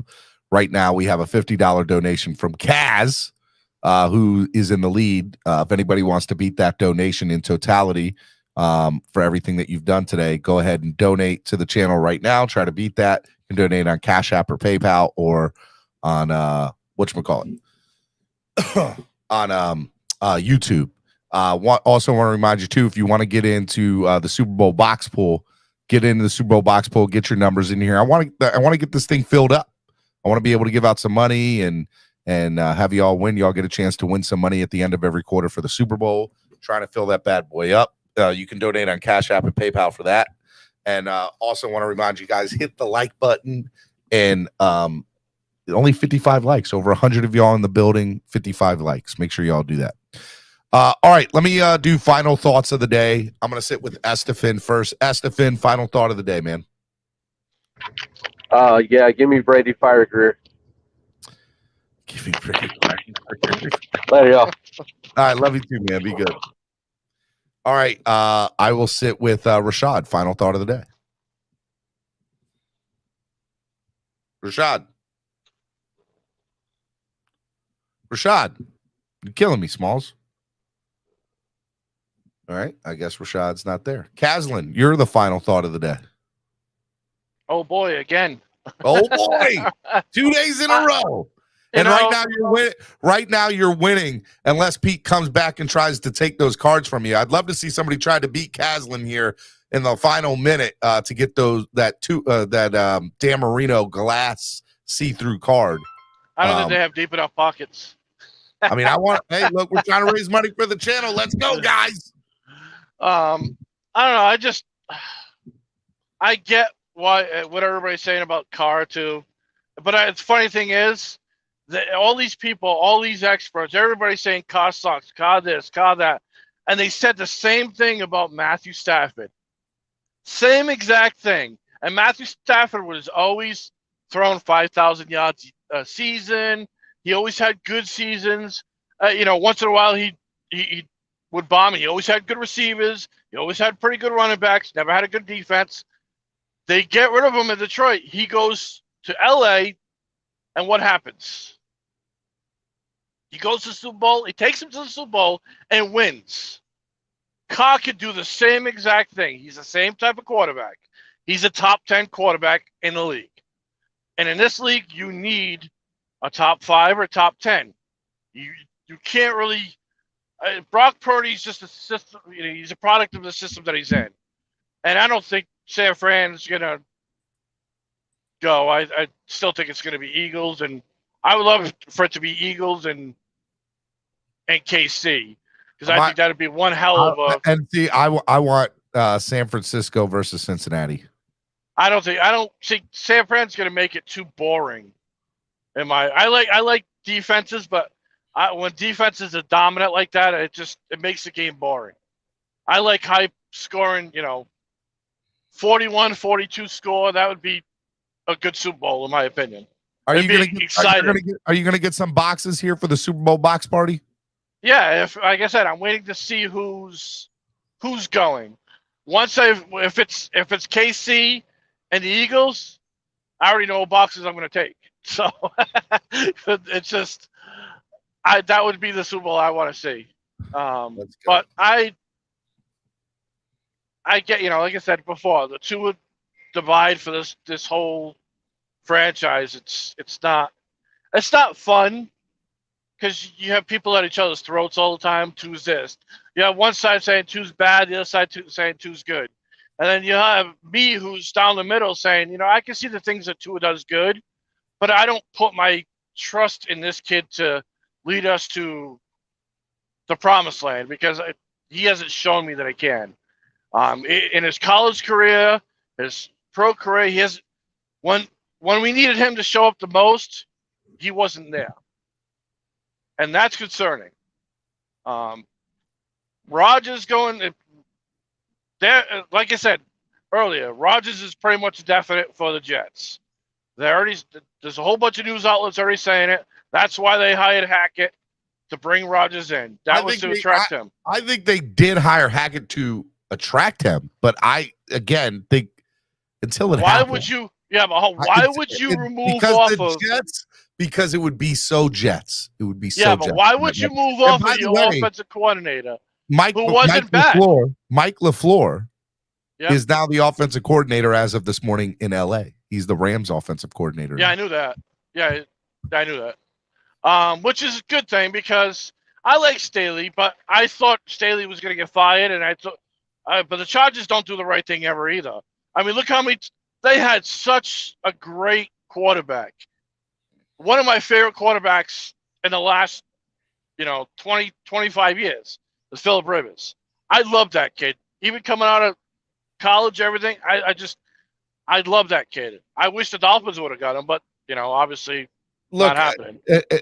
I hear you. Anything else before I let you go? I want to give my final thought and get out of here, Kaz. And by the way, right now you are leading for the Cards, unless somebody else comes out here and gets more than 50 on you. You're the winner right now for the Dan Marino and Tua Cards. No, like I said, it's just I want to see what they're gonna do with who they're gonna hire as DC. Then we can go into see who they're gonna draft in the first round. The second round. If it's Fangio, I think it's gonna be a middle linebacker. But if it's not Fangio, I can see them taking an offensive tackle like the kid from Ohio State, he's 6'8" or whatever the hell he is, and he'll be there in the second round. So I can see us drafting that kid. But then again, I don't have faith in grit to draft the right people anyway. So, but that's only time will tell, Catherine. Only time will tell. I love you, brother. Thank you for being on this morning. Thanks. All right, man. Later. Miami Sports Music's #1 Miami fan morning show, Clock Blockers, right here on the Miami Sports Music Podcast Network. I put the link for Cash App and PayPal in the chat if you guys want to try to beat Caslin's $50 donation for the highest donation of the day. You can beat them out and you can win the Dan Marino glass card along with the Tua card, which is awesome. Okay, so make it happen. Donate, help channel grow. If you want to get your Super Bowl box picks in, you can also donate through Cash App or PayPal. Just a reminder here, all these box numbers are often William Perry and Big Dougie B right now. Only 2 people in the building with boxes. We want to get more boxes filled up. I want to try to get people to win and make something here. So let me just remind a couple people this weekend coming up. Enjoy your family, have fun.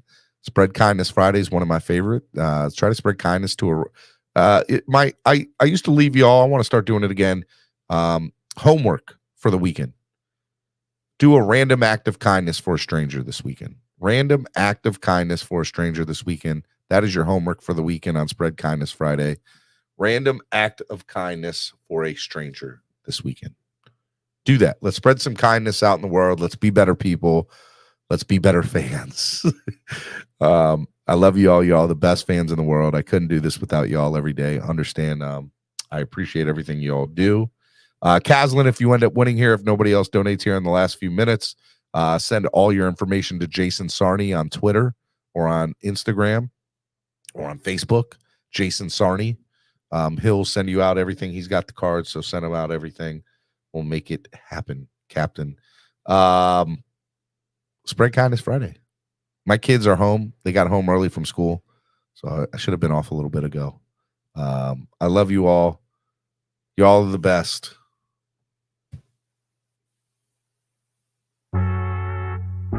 I was just trying to play this. Miami Sports Music's #1 Miami fan morning show. Love y'all. We'll see y'all on Monday. Peace. I know the whole city riding. A little early, it's a bit surprising. Business moves, now we enterprising. Switch it up, now we improvising. Go to get in the winter column. Whole squad been trained to go. Fence for life, we throw the foe. Singing this just to welcome bro. Who that? To a time, to a time. Time to grind, time to shine. To a time, to a time. To a time, to a time. To a time, to a time. Time to grind, time to shine. To a time, to a time. To a time, to a time. My intuition told me this.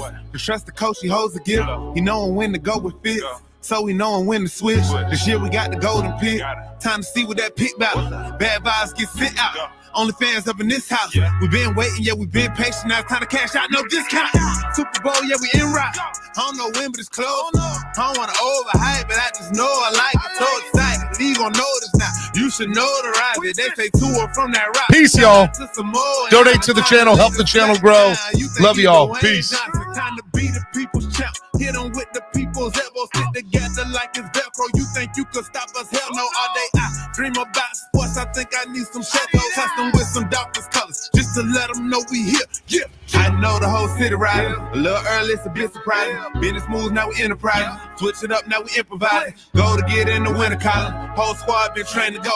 Fence for life, we throw the foe. Singing this just to welcome bro. To a time, to a time.